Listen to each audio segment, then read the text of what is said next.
Charm School by Anne Fine. Chapter 1. "I can't choose anything," wailed Bonny, tossing the brochure on the floor. "Not out of this horrible lot. Why can't I just stay here?" "Oh, yes," scoffed her mother. "Spend the whole day alone here in a house where the furniture hasn't even arrived yet, next door to people we haven't even met, who might be axe murderers. Oh, yes." She picked up the brochure. "Now, quickly, sweetheart, choose one of the classes or I'll have to choose one for you." Bonny snatched the brochure and went down the list again. "Copperplate handwriting," she groaned. "Practical parenting. Defensive driving. And charm school." She held it back down. All right, I've chosen. I'll do practical parenting." "You can't do that. It says you need a baby." "I'll borrow one." "Don't be silly. You haven't even met anyone your own age yet. How could you find a baby?" Her mother glanced impatiently at her watch. "Now listen, Bonny. We haven't time for any more of this. We have to leave now. This new job's important to me. I only have one day to brush up my accounting skills and pass the test to get my certificate, and my class starts at 9, so choose now. Choose!" Bonny scowled horribly. The packing, the move, losing her friends, a whole empty summer yawning in front of her with absolutely no company before starting again in a strange school. She was as miserable as she could be. "Why can't I just come with you?" "What, to bookkeeping advanced? You don't know anything at all about bookkeeping." It sounded so babyish to say, "The way I feel I'd rather just sit next to you all day, not understanding anything, than be sent off to do something of my own." Instead, Bonny said sullenly, "So? I don't even know what copperplate handwriting is. I'm too young to drive, and I may never have a baby." Her mother laughed and reached for the car keys. "You know what this means, don't you, Bonbons?" "No!" said Bonny. "No, no, no!" She kicked out at the bright pink sheet of paper that had fallen from the brochure. "No!" she said again. "I am not going to charm school." "Get in the car."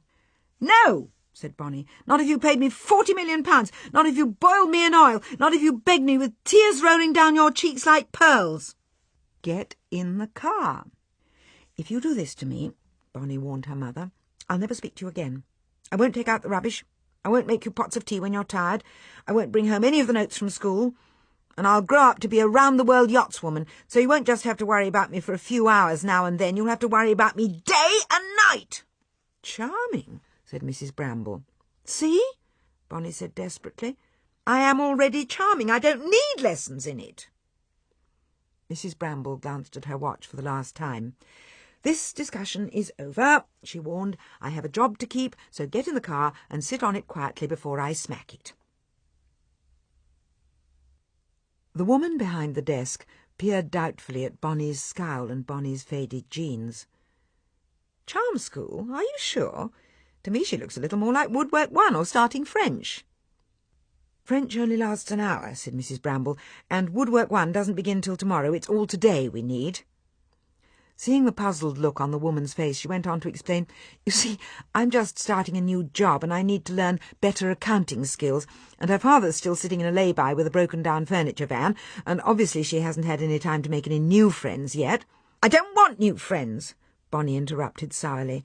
"I want my old friends back." Mrs. Bramble bit her lip, then bravely carried on. "And what with the telephone not working yet, it wasn't possible to find a sitter, so—" She peered anxiously at her daughter, who glared back in a mixture of irritation and humiliation. "Still," the woman said, still doubtful, "charm school?" "That's all there is," said Mrs. Bramble, "apart from copperplate handwriting, unless you let her off the baby." "Oh, no," the woman said. "You can't do practical parenting without a baby. You have to bathe it, you see." She gave Bonny a nervous glance, as if she feared someone who looked as sullen and resentful as Mrs. Bramble's daughter would just as soon drown a baby as wash it nicely behind the ears. "1 all-day charm school it is, then," she said, taking the money, "and 1 all-day bookkeeping advanced." She handed over the tickets. "You'd better hurry," she warned Mrs. Bramble. "Bookkeeping always starts dead on time. Don't worry about your daughter. I'll point her in the right direction." Mrs. Bramble pecked Bonny hastily on the cheek. "Bye, sweetheart, see you later." And she fled. The woman ushered Bonny into the lift. "You might as well take it," she said, "even though you're not carrying any of the usual stuff." Usual stuff? But just at that moment the lift doors closed, and Bonny found she was talking to herself. Bonny got out of the lift on the 3rd floor, as she'd been told, and stamped her foot. "Horrible!" she muttered. "Horrible, horrible, horrible! I hate this town, I hate this place, I hate the world, I hate everybody." "Wrong floor, I think," a voice beside her said. Bonny spun round and told the man hurrying round the corner into the lift, "This is 3, isn't it? Where am I supposed to be?" He looked her up and down. "I don't think so, little Miss Grumpy, unless, of course, you're here to help Moira with the sound and the lighting. The only other people on this floor today are Mrs. Opperline's pupils." "That's right," Bonny said stubbornly, "and I'm one of them." "Oh, yes?" And as if to show how little he believed her, he put his foot in the lift door to stop it closing. "So where's all your stuff?" A tinned voice spurted out of the lift ceiling. "Please check the doors for obstructions." Startled, the man drew back his foot. The lift doors closed. Fed up with people as good as telling her to her face that she was a charm-free zone, Bonny seized the opportunity to stick out her tongue, dig her thumbs in her ears, and waggle her fingers. The lift doors opened again, and the man stared. "I was quite wrong," he said before they slid closed again properly. "You were quite right. This is quite obviously the floor you need." All along the corridor were photographs of dolls. All sorts of dolls, from innocent blue-eyed china dolls to mischievous dark-eyed dolls. But all had shiny eyes with curly lashes and clouds of perfect hair and pearly teeth behind their painted, triumphant smiles. They all had names as well, printed beneath their pictures. Miss Rosebud, one was called. Miss Sweet Caroline was another. Little Miss Cute Candy hung between Princess Royale and Our $1,000,000 Baby. And Miss Stardust even had a wand to match her glittery frock. Along the corridor came the tea-boy, pushing his trolley. "You lost?" he asked Bonny. "No, I just stopped to look." "Choosing a favourite?" Bonny stared at him coolly. "I don't think so. I'm a bit old for dollies." The tea-boy nodded at the pictures. "Never too old to look like a twink." Bonny took a closer look at Miss Cute Candy. "Are you serious? Are you telling me she's real?" "Real?" said the tea-boy. "She's a tiger, that one. She just this minute bit my head off for running a trolley wheel over one of her Diamante shoes." "What's Diamante?" "Don't ask me," he shrugged. "That's what she called it when she threw her little tantrum." "Where is she now?" asked Bonny a little nervously. "Where do you think?" said the tea-boy. "She's behind that door with the others, spending the day in charm school." Bonny was horrified. "It didn't say," she wailed. "It didn't say anything on the pink sheet about dressing up like dollies." The tea-boy shrugged. "So? It doesn't say anything on the woodwork 1 sheet about needing sticking plasters, or on the practical parenting sheet about bringing your aspirins." "It's going to be awful, isn't it?" Bonny said. "It's going to be worse than awful," said the tea-boy. "It's always awful, but usually on Saturdays it's just Mrs. Opperline's charm school girls. They're bad enough, but on the one day a year she does the Curls and Pearls show, we get a flood of dippy twinks from the Little Miss Pretty Circle, so it's worse." The Little Miss Pretty Circle? Didn't just sound worse, it sounded frightful. He nodded at the photos on the walls. "You'll see," he warned her. "Just go in and see." Bonny pushed open the door and peeped inside. A dozen girls her age were sitting on chairs facing a little stage. Their backs were straight, their hands were folded in their laps, and they were listening. Up on the stage, a large, round, glittering lady strolled up and down. "You're all stars," she was telling them. "Every one of you. But when you come up on this stage, you're going to be superstars." Bonny slid in the room and closed the door behind her. Nobody turned to look. "All day I want to see your prettiest eyes and your prettiest smiles." Bonny took a seat on a chair in the back row, and nobody noticed. all day, said the glittering lady, I shall be watching you. And do you know what I'm expecting to see? Yes, Mrs. Opperline, chirruped a dozen little voices, quite drowning out Bonny's baffled no. I am expecting to see you walk as if you were on the brink of dancing. Yes, Mrs. Opperline. Mrs. Opperline lifted a hand to her ear. And all day long I shall be listening, and do you know what I'm expecting to hear? Yes, Mrs. Opperline, chirruped everyone except Bonny. I am expecting to hear you all talking as if you were about to burst into song. Yes, Mrs. Opperline. Nobody sniggered. Nobody made a face. Nobody even turned to look at the person sitting next to them. And when you're singing, said Mrs. Opperline, what am I expecting? To hear an angel trying to get it absolutely right, came the reply. And when you dance, to be dazzled by our delicate footwork. That's right, lovely. She clapped her hands together. Her rings flashed. So now we'll just go ahead and do everything we usually do on Saturday mornings in charm school. But in the afternoon we'll have our special Curls and Pearls show. Her eyes shone with excitement. And just before you go home, we'll have the crowning of the Supreme Queen, who gets to choose her very own pretty name to wear all year.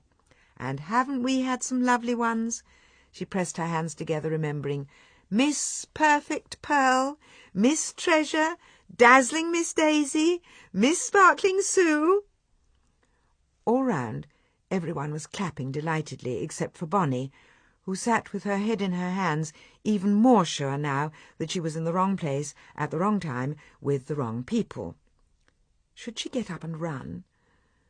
But there was something about the rising chatter round her, like sparrows squabbling on a fence, that made her feel even more homesick for her old friends.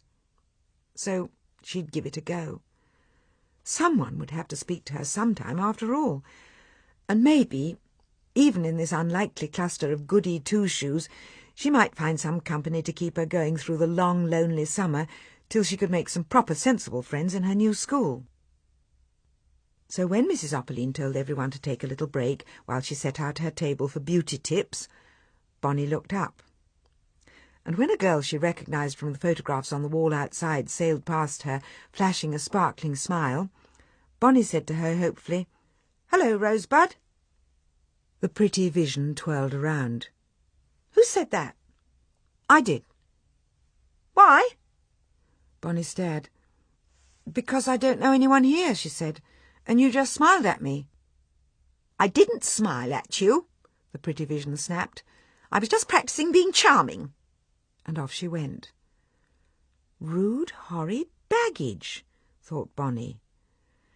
But it didn't seem fair to judge the whole lot of them by one bad-mannered, haughty girl, so when the one that Bonny recognised as Miss Sweet Caroline strolled over towards her, smiling, Bonny tried again.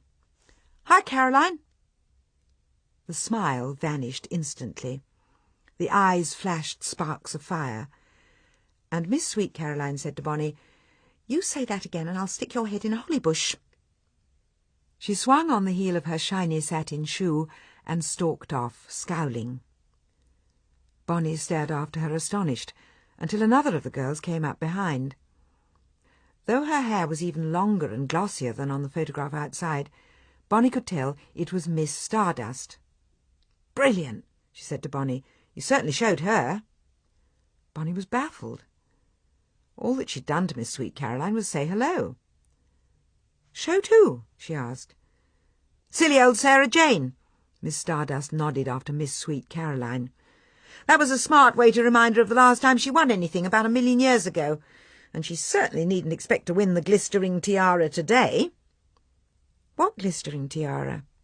Miss Stardust waggled her pretty head from side to side in impatience. "Why, the glistering tiara of Miss Supreme Queen, of course. Weren't you even listening?" Suddenly Bonny couldn't even see her. A cloud of candy-floss hair had stepped between them. "You can't be Miss Supreme Queen," it corrected Miss Stardust officiously. "You'd have to be Your Highness the Supreme Queen." "Well, thank you so very much, Cristal," snarled Miss Stardust, "for wasting a whole corner of my brain by filling it up with something I don't need to know?" "No," snapped back Cristal. "I suppose you don't, Angelica, since you have absolutely no chance of winning it." Like Sarah Jane, she stalked off, just in time to pretend not to have heard Miss Stardust's cross-patchy hiss of, "Neither have you." Bonny stared. Were they all horrid? Why had she thought they were like sparrows squabbling merrily on a fence? These girls were more like vultures, all hovering unpleasantly over the next glistering tiara to be won. "Tell me," she said to Angelica, "do you only get a photo on the wall outside if you're the winner?" "That's right." "And if you lose, do you have to wait a whole year to try again?" "Yes," said Angelica. "And if you win, you're crowned for the whole year." Coughing politely, she modestly inspected her perfect fingernails. Bonny took the hint. "So, are you still Miss Stardust?" "Yes, I am," said Angelica firmly. "I am Miss Stardust until 4 o'clock this afternoon.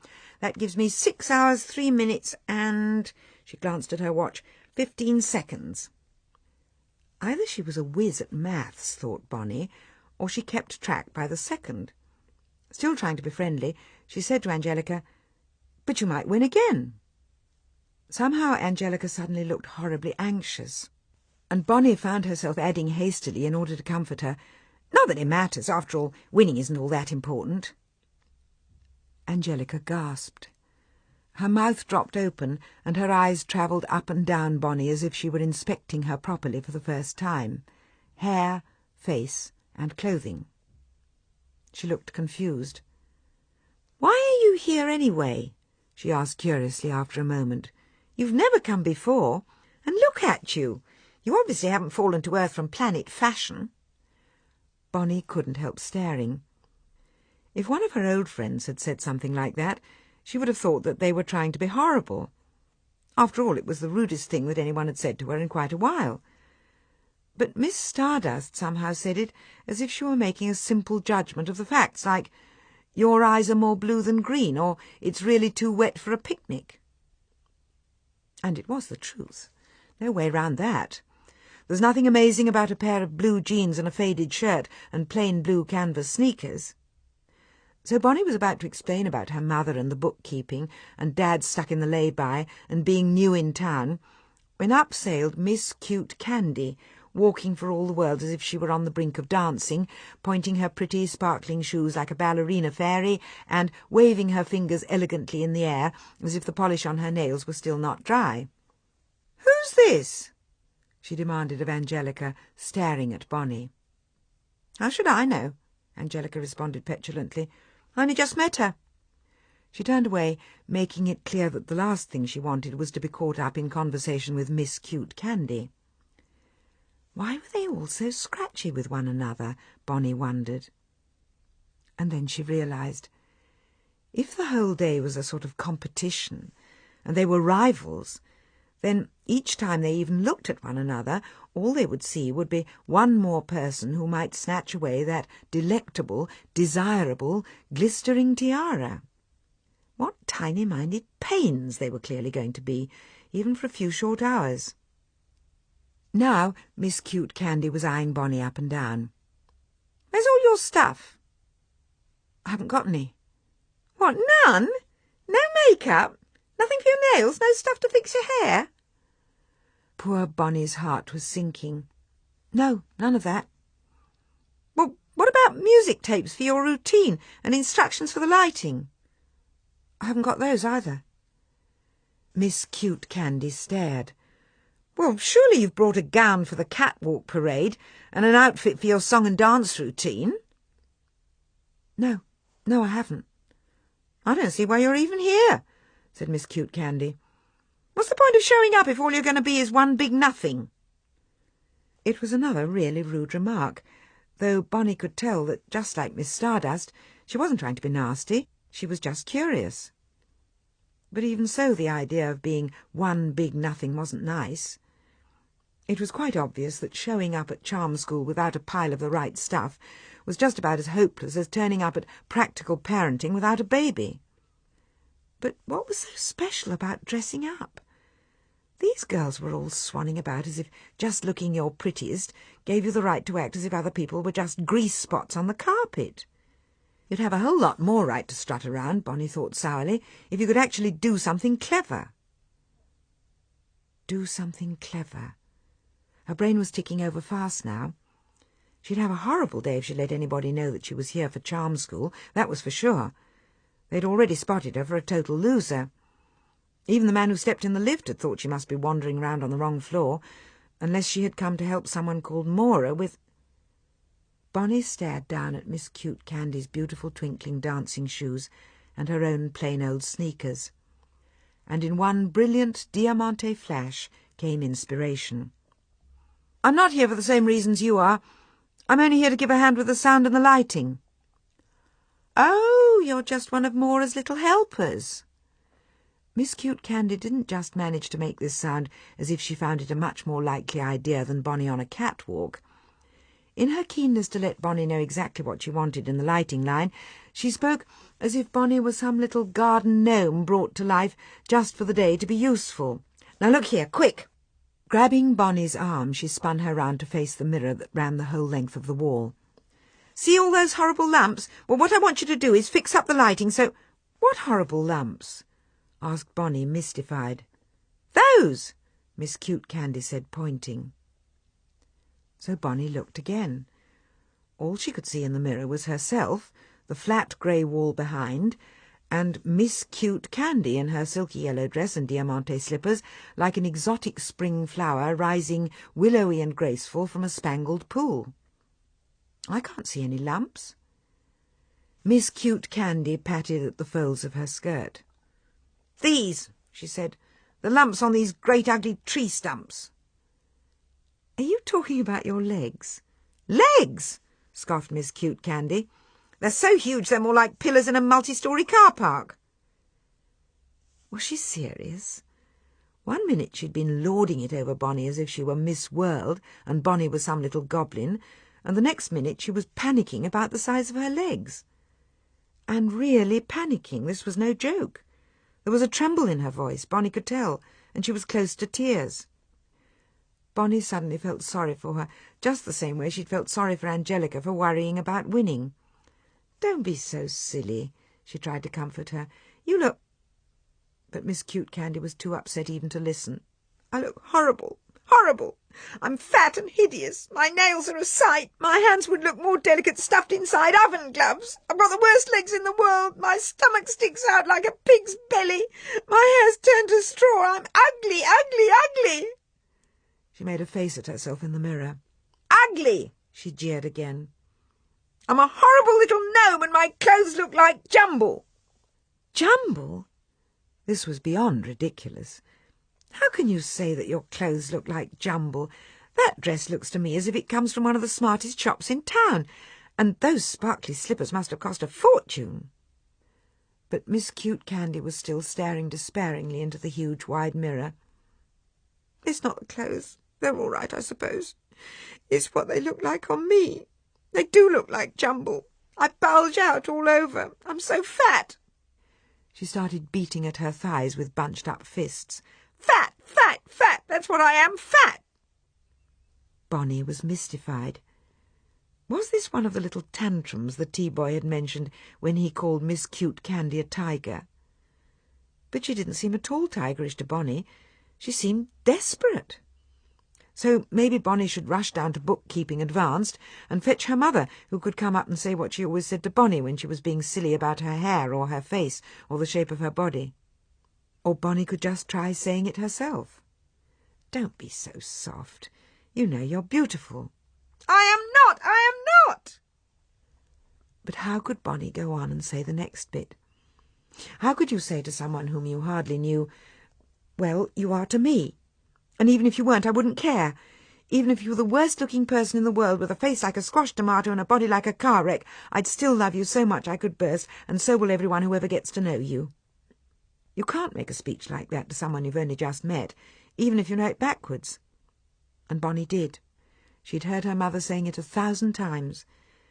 She'd heard it when she came home from nursery school crying because Robert said she had a face like his toy bath duck. She'd heard it after she won the painting prize, and Estelle was jealous and whispered to everyone that Bonny looked like a maggot. She heard it from her mother over and over the year she was in Mrs. Hamilton's class, because Mrs. Hamilton never bothered to stop people being mean to one another, and Flora and her gang picked on all the other girls, giggling in corners and saying horrible things about their hair and their clothes and their faces. And now she thought about it, she'd heard it only a few weeks ago when she came home from her music lesson. "What's up with you?" her mum had said. "You look like a wet afternoon in Wolverhampton. What's the matter?" "I'm all right." "Bad lesson?" Bonny shook her head. "It was all right." "Perhaps you're not feeling well." "I'm all right." She'd tried to get away to her bedroom, but Mum had caught her as she rushed past and turned around to look at her. "Well, something's not all right," she'd said, "or you wouldn't be looking as if you're about to spill teardrops on my freshly mopped floor." And Bonny had burst into noisy sobs and told her all about Mr. Spicer poking his head out of the teaching room and saying, "You're a big beefy girl, be an angel and carry this cello along to the hall for me." "Yes?" Mum was still waiting, Bonny could tell. "That's it," she wailed. "He called me a big beefy girl." "He meant strong enough to carry a cello." "Beefy," he said. And Mum had had to swivel her round and point her at the mirror. "Look," she said. "See that stranger? Is she so big that people step off the pavement when she comes along?" "No," Bonny said sullenly. "Do people point at her, or even stare?" "No," Bonny admitted unwillingly. "Listen," said Mum. And then she'd made the exact same speech she'd been making since Bonny was 4, finishing up as usual. "You may not be perfect, but you're perfectly normal, and only dolls are perfect." Well, Bonny could at least say that to Miss Cute Candy. "Only dolls are perfect." Miss Cute Candy rolled her eyes. "Oh, really? Well, what about all those photos of the Curls and Pearls girls on the wall outside?" The Curls and Pearls girls. The very sound of it made Bonny want to stick her fingers down her throat. "Oh, please," she said. "Little Miss Airhead, sweet Miss Empty Brain. It's out of the ark, this idea of dressing up for the afternoon as Miss Baby Perfect, with a frozen dolly smile and concrete sprayed hair. Who cares which one of the Little Miss Dippy Circle—" "Little Miss Pretty Circle," Miss Cute Candy corrected her sharply. "Get it right." "Why? Are you in it?" "I'm not just in it," Miss Cute Candy said. "I'm Cindy Lou Brown, the secretary. And you needn't be rude about it. It's been going longer than any club you're in, I'll bet. My older sisters were both in it, and so was my mother, and so were both my aunties. One of them was even Miss Sparkling Sue." "But that's what I'm saying," said Bonny. "Who wants to worry about who wins some silly competition that was started way back when dinosaurs were roaming the earth and Mrs. Upperline was young? It doesn't have anything to do with real people living real lives. I bet there's no one, even in this room, who could look perfect all day every day, because, like I told you, only dolls are perfect." "Well, that's just where you're wrong," snapped Cindy Lou. Irritation fought with envy and won, because Amethyst's perfect, and she's not just good at winning practically every Little Miss Pretty Circle competition, she's also one of Mrs. Opperline's pets in Charm School as well. "Which one is Amethyst?" Bonny asked curiously. Cindy Lou pointed to where a girl with a shimmering waterfall of hair was putting chairs in a circle round a sign that said, in bright gold lettering, "Mrs. Opperline's Handy Helping Hints." "That's her. She's getting ready for the beauty and grooming tips." "Why would she bother with those?" Bonny tried to catch Cindy Lou out. "If she's already perfect." "You've got to keep up," Cindy Lou told Bonny sternly. "Fashions and styles keep changing, so people who aren't paying attention get left behind. That's why some of the girls from our Little Miss Pretty Circle come here to Mrs. Opperline's Charm School every Saturday, and not just for her big Curls and Pearls competition. Mrs. Opperline's really good at giving people all those special little tips that make the world of difference."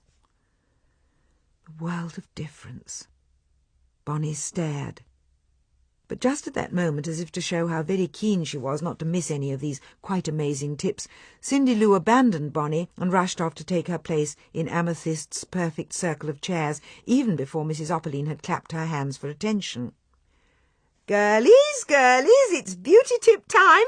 Now I'm starting today with a small variation on that old idea of bleaching your elbows by sticking them in 2 halves of squeezed lemon. Bleaching your elbows? Bonny crept closer, fascinated. Mrs. Opperline waved a stern finger round the circle of girls who had hurried to their seats and pulled out their notebooks and pens. And I hope I don't have to remind anyone here that, contrary to what we read in some cheap and nasty little magazines, we don't use up our leftover lemon juice in the last clear rinse of our hair wash. And why not, Amethyst? Amethyst flicked her hair shyly. Because it strips it of the natural oils. That's right, dear. Amethyst flicked her hair again, pleased. Well, said Mrs. Opperline, twinkling with enthusiasm, some very clever person has worked out that while you're sitting with your elbows in your lemon halves, you could be doing something inordinately useful at the same time. She gazed around at them. Can anybody guess what that might be? It seemed an easy enough question. Reading a good book, suggested Bonny. Mrs. Opperline waved a beringed hand. Do try not to be silly, dear. This is serious. She broke off, inspecting Bonny properly for the first time. You look a little... She paused, puzzled, as she eyed this newcomer to her class up and down, from plain old top to plain old toe. Dear, you don't seem quite... Again she stopped and peered even more closely. Are you supposed to be here? Yes, Bonny said, fingering the ticket in her pocket.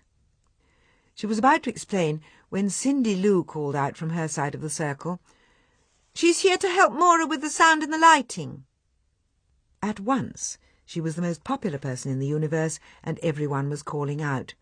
Oh, please, may I just tell you something? I have to explain to you exactly what I need. Listen, there's a bit in my music where, when Maura gets to the lighting for my bit, you see, I have this problem with girls! Mrs. Opperline clapped to hush them. Everyone will get their turn to visit the back room.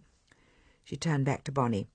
Well, dear, she said, you do look awfully young to be dealing with expensive equipment, but I suppose if Maura thinks it's all right. She gazed around. Has anyone seen Maura this morning? Most of the faces looked blank, though one framed by a mass of midnight blue ribbons began to crease, as if some worrying half-remembered message was drifting to mind. Don't screw your face up, dear, Mrs. Opperline reproved her. It will only encourage early wrinkling. And then, as if this reminded her of all she had to get through that morning, she impatiently waved Bonny out of the circle. All right, dear, off you go. And Bonny, equally reminded of all she wanted to miss, sprang to her feet, delighted at this chance to flee from all their drippy lectures about bleached elbows and natural hair oils. The tea-boy was right. They were ridiculous, perched in a circle on their little chairs, like fairies waiting for some wonderland party. But Miss Stardust had jumped to her feet as well. Oh, please let me go with her, she begged Mrs. Opperline, just so I can explain about my flashing lights.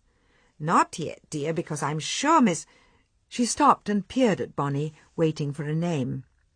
Sparky, Bossy Cristal insisted, nodding her puffy hair. You always call the electrician Sparky. It's a theatre rule. Miss Sparky, reproved Mrs. Opperline. I'm sure we don't ever want to forget our manners. She turned back to Bonny, still peering, and started rooting in her bag. Bonny was sure that she was searching for her spectacles, and when she put them on she'd see at once that even for somebody's helper, Bonny was terribly young, no older than everyone round her. But then Miss Stardust started up again. About my flashing lights. No, said Mrs. Opperline.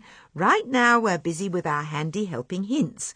And since no one's seen Maura yet, Miss Sparky had better start getting everything set up and ready for our rehearsals for the Curls and Pearls show. Bonny was horrified. What she'd been hoping to do was sneak away to find her mother, vanish and never come back. Mum might have given her that stern look over her spectacles and ordered her back with a lecture on not wasting money, warmly applauded probably, Bonny thought bitterly, by all the other people in bookkeeping advanced. But even then she could have spent the day lurking in some cupboard out of sight. But now they were expecting her to walk the other way, to the door at the back of the room, and then start up lights and music by herself. She was no expert in anything like that. She knew how to use her own music equipment, of course, and she was as good as anyone else at flicking on a light switch.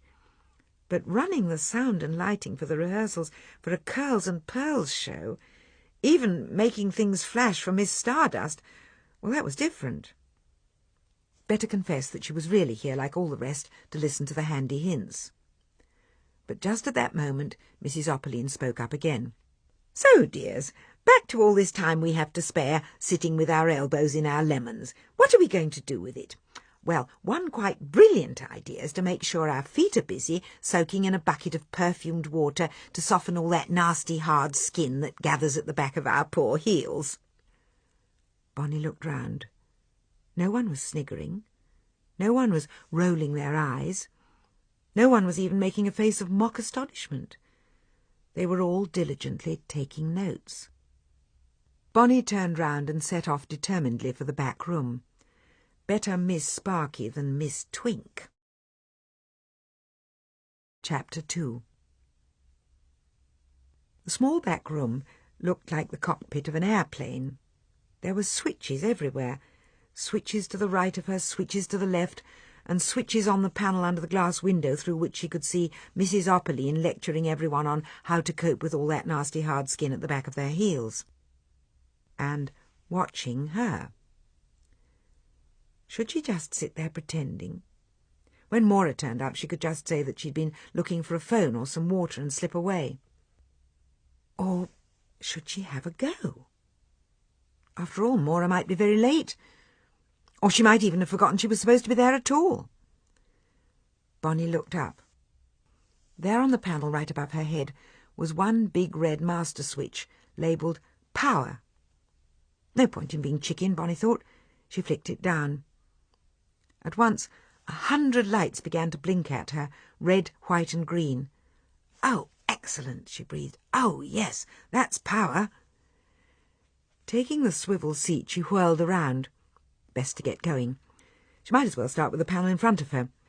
Just like any kitchen or tool shed, the things that were closest were probably the most useful. Choosing a switch, she slid it gently up its track.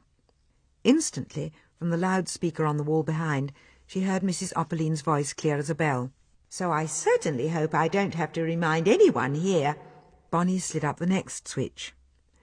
Mrs. Opperline's voice turned deep and resonant, almost booming. "That they should never, ever miss the chance of putting slices of fresh cucumber." Bonny slid the switch down again and pushed up the one on the other side. The voice went high and tinny. "On their eyelids. It just isn't refreshing." So that was the bass and the treble sorted out. Bonny switched Mrs. Opperline's voice back to normal. "It also makes the world of difference." For heaven's sake, thought Bonny. There it was again, that silly claim. It makes the world of difference. What was the matter with them all? Did they have maggots for brains? When did you ever bump into someone on the street and think, "Oh, look at those eyes, she must have been lying under cucumber slices"? Distracted as she was by all the switches she was pushing up and down, still Bonny couldn't help muttering sarcastically, "Oh, yes, spit in my eye and then tell me it's raining." They heard it in there, she could tell. Everyone's face swivelled to stare at her through the huge glass window. "Sorry," called Bonny, switching off the blinking light labelled Sound Out. She left Sound In still blinking. So, for all the embarrassment, at least that was one more of Maura's little tricks under her belt. She turned to the buttons beside her. The first ones she pressed lit up the stage in dazzling circles. Spotlights! She tried more.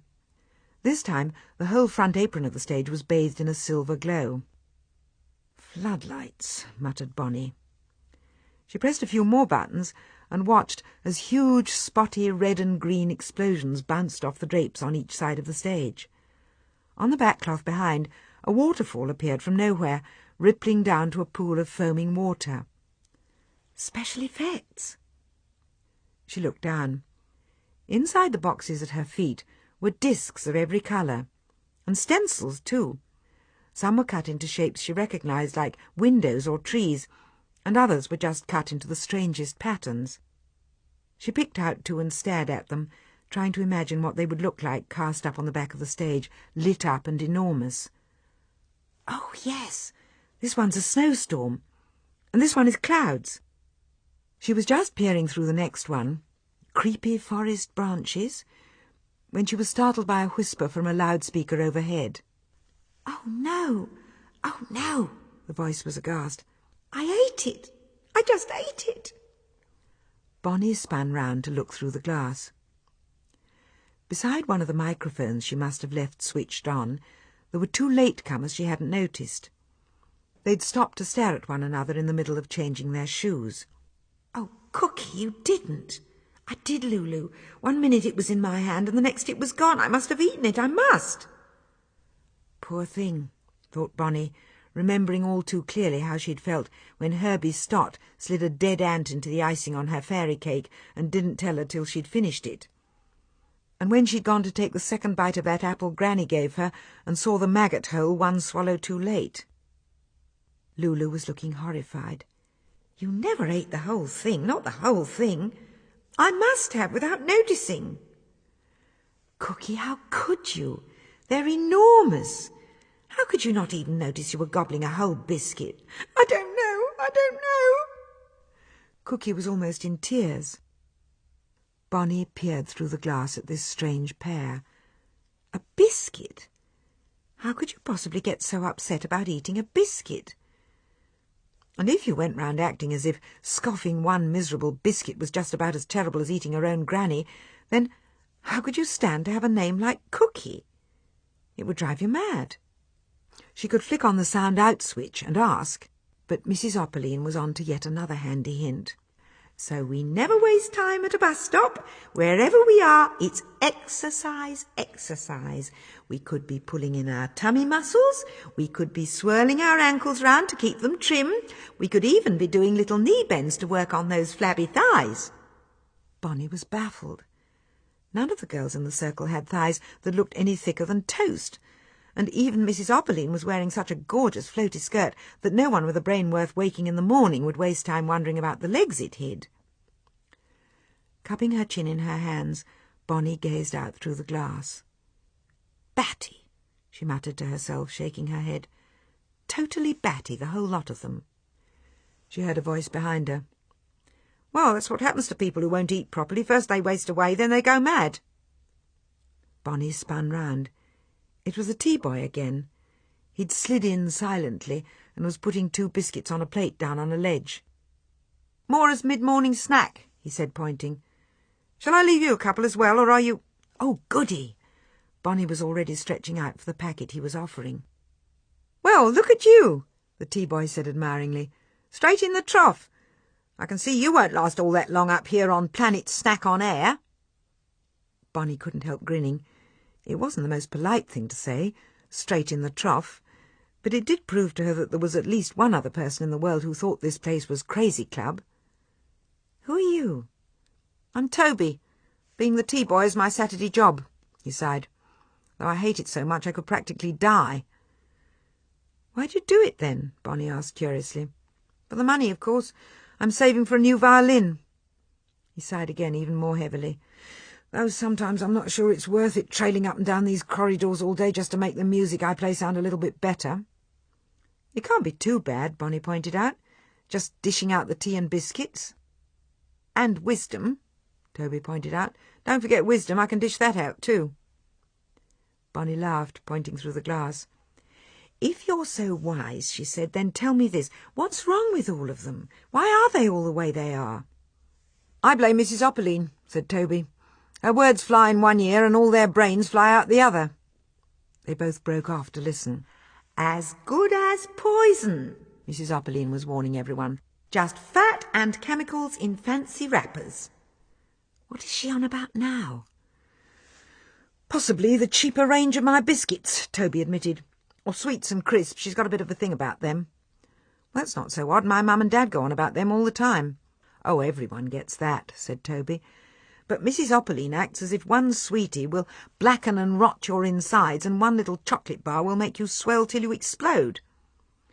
And Lulu and Cookie act as if they believe her. They all do." "I don't know why," said Bonny. After all, Mrs. Opperlean's not exactly a beanpole herself, and she looks healthy enough. Yes, Toby agreed. Plump and cosy looking, and it suits her. So why she's so determined to starve these poor followers of hers into staircase spindles, I really don't know. But she never lets up. She's like some mad general, always going on about the great food war. You listen. He switched Mrs. Opperlean's voice up till it filled the room. So, boomed the exultant tones, we are going to make 2 precious lists. On one we are going to put all our food friends, Mrs. Opperlean beamed, all those handy little helpers to happy health, like... She waited. Raw vegetables, grilled fish, skimmed milk. They were all clapping in delight. Mrs. Opperlean's face darkened now, and her voice went sombre. But on the other list we are going to put all our food enemies, all those horrible, fatty, worthless food fiends. Some of them were even hissing. Chips, chocolate, fry-ups, sweet drinks, ice cream. And in a wail of misery from Cookie, and horrible sneaky biscuits that creep up on you when you're not even looking and practically throw themselves into your mouth. Bonny turned to the tea-boy. I hope it's not catching. He picked up the empty biscuit plate. Looks as if you've been safe enough so far. Did I eat more as well? I am sorry, Bonny said. I didn't notice. That's because you're not yet under the spell, so just be careful. Block your ears till I come round again. He left to go back to his trolley just as Mrs. Opperlean changed tack. And now, dears, Bonny heard her saying, we are going to spend a bit of time practising our sitting. Practising sitting? Bonny rolled her eyes. She hadn't practised sitting since the last time she fell off her potty, and she wasn't going to start again now. Switching Mrs. Opperlean's voice down to a soft burble, she turned to the nearest big floor lamp and tried to work out which of the knobs made the beam of light blur and sharpen, and which faded it out slowly or snapped it off fast. She'd just learned how to slide the colour sheets in front of the light beam when the door flew open.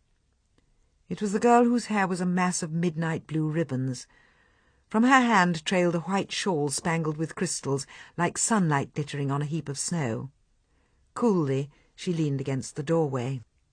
"Is that seat you're on comfy enough?" she asked, pointing at Bonny's swivel chair. "Yes, thank you," Bonny said, pleased someone cared. "Very comfy. It's not too grubby?" "No." "There aren't grease spots all over it?" said the girl, concerned. "No, really, it's fine." "What about the draught? Is it messing up your hair?" "No, I don't think so." "Right," said the girl. "Hot chuff, then I'll sit there." Resisting the urge to shove this pushy visitor over backwards, Bonny said frostily, "Are these the sort of manners you've learned in charm school? Because if they are, maybe your mother should ask for her money back. And maybe yours should send you back where you came from." "Oh, yes," challenged Bonny. "And where's that?" "Well, from the look of you," the girl said, "I'd say the land of no style." "Better," said Bonny icily, "than crawling here from the land of no manners." The girl was pointing now. "You realise the pattern on that blouse looks like a skin disease?" "You obviously missed the class called Secrets of Flattery. That mop on the top of your head doesn't even look like hair. And no one could possibly mistake you for a nice person." The girl let rip now. "Oh, go fry your face." "Nosebleed," snapped Bonny. "Squirrel brain. Super brat. Oh, wonderful!" Suddenly, to Bonny's astonishment, the girl flung her arms wide, shut her eyes tight, and spun round merrily on her toes. "Oh, brilliant! That feels a whole lot better." Opening her eyes again, she stuck out her hand and gave Bonny a huge, friendly smile. "Hi," she said. "Sorry about all that, but really it's not easy to go round being charming all day. Sometimes you find you have to run away for a few minutes to let off steam." "What?" Bonny said, baffled. "Didn't you mean any of it?" "Well, no, not really," said the girl. "I mean, I quite like your blouse, and your hair looks perfectly normal." She looked a little wistful. "I suppose I wasn't making it up about wanting to sit in the chair, though. I wouldn't mind a little go on that. What's your swivelling record?" "4 times round," Bonny admitted, getting off it. "Then it grinds to a halt." Have you tried winding it right down to base before you start? No, Bonny said, I never thought. The girl tossed her glittering shawl onto the ledge, out of the way, and together they peered under the chair. No, she said sadly after a moment. See, it's got a sort of lock on it to stop the seat base flying off the chassis. You seem to know an awful lot about swivel chairs. I know a lot about every sort of chair. Here in charm school we spend an awful lot of time just sitting waiting. And then you go home to stick your elbows in lemon halves and sit and wait some more, Bonny couldn't help pointing out. Only because it really works. In her enthusiasm to twist her elbows round to show Bonny just how nicely they were bleached, the newcomer accidentally knocked a switch that set Mrs. Opeline's voice reverberating over and over through the tiny room. "Oh, brilliant," said Bonny. "You found the echo for me." Both of them listened. Through all the copycat repeats bouncing from the walls as they faded, they could still make out what Mrs. Opoline was saying. You are all beautiful. You owe it to the world to smile, smile, smile. Smile, smile. The walls reminded them. Smile, smile, smile, smile. I'd better get back. On hearing Mrs. Opeline's voice, Bonny's beribboned visitor had lifted her head and straightened her back and begun to point out her toes as if she were on the brink of dancing. Was this what Toby meant about falling under the spell? Bonny suddenly wondered. And she was sorry, because until that moment she had really been getting to like her cheerful new visitor. Quickly, before losing her to Mrs. Opoline completely, she switched the voice burbling out of the loudspeaker down to a softer than soft and said, "Oh, please don't go. Not till you've told me your name." "I'm Araminta," the girl said, in a voice so lilting it sounded as if she were about to burst into song. "But all my friends call me Minty." "Minty?" The girl's eyes widened. "Is there something wrong?" "No." Bonny was embarrassed. "I was just wondering why so many of you seem to be named after your enemies." "Enemies?" The girl shook her head. "I don't believe I have any enemies." "Those food fiends," Bonny interrupted to explain. "Minty, Cookie, Candy. You're all named after things you're not supposed to eat." "I'm hardly going to be called Carrot, am I?" Araminta chortled. "Or celery, or cucumber." For the first time since she'd arrived in this strange new town, Bonny felt as if she were having the sort of conversation she used to have with her old friends. "You could be called Lettuce," she suggested. "That's a name. Or—" But Mrs. Opeline's voice had raised itself above its own soft burbling. "Araminta, I hope you're not wasting Miss Sparky's time in there. How long can it take to explain what you want for one little song and dance routine? Don't forget there are other girls waiting." Araminta leaned over the microphone on Bonny's panel. Bonny switched to sound out just long enough for her to coo, "Coming, Mrs. Opoline." And when Araminta turned back, to Bonny's disappointment, it was obvious that she didn't have any more time for friendly chatter. Her tone was now firm and businesslike. "Now listen, I'm going to be dancing Snowflake, so I'll need a haze of glistening white with maybe a hint of blue to make it look even colder. And I'll need snowflakey light spangles swirling around me to match the crystals twinkling on my shawl. But don't forget to keep my face in a warm spotlight, or I'll look so awful everyone will die of fright." She pointed through the glass. "I'll go and stand where I'll be and you do a lighting test." A lighting test? Bonny was horrified. She'd hardly worked out where anything was and how it worked, and now she was practically being examined in it.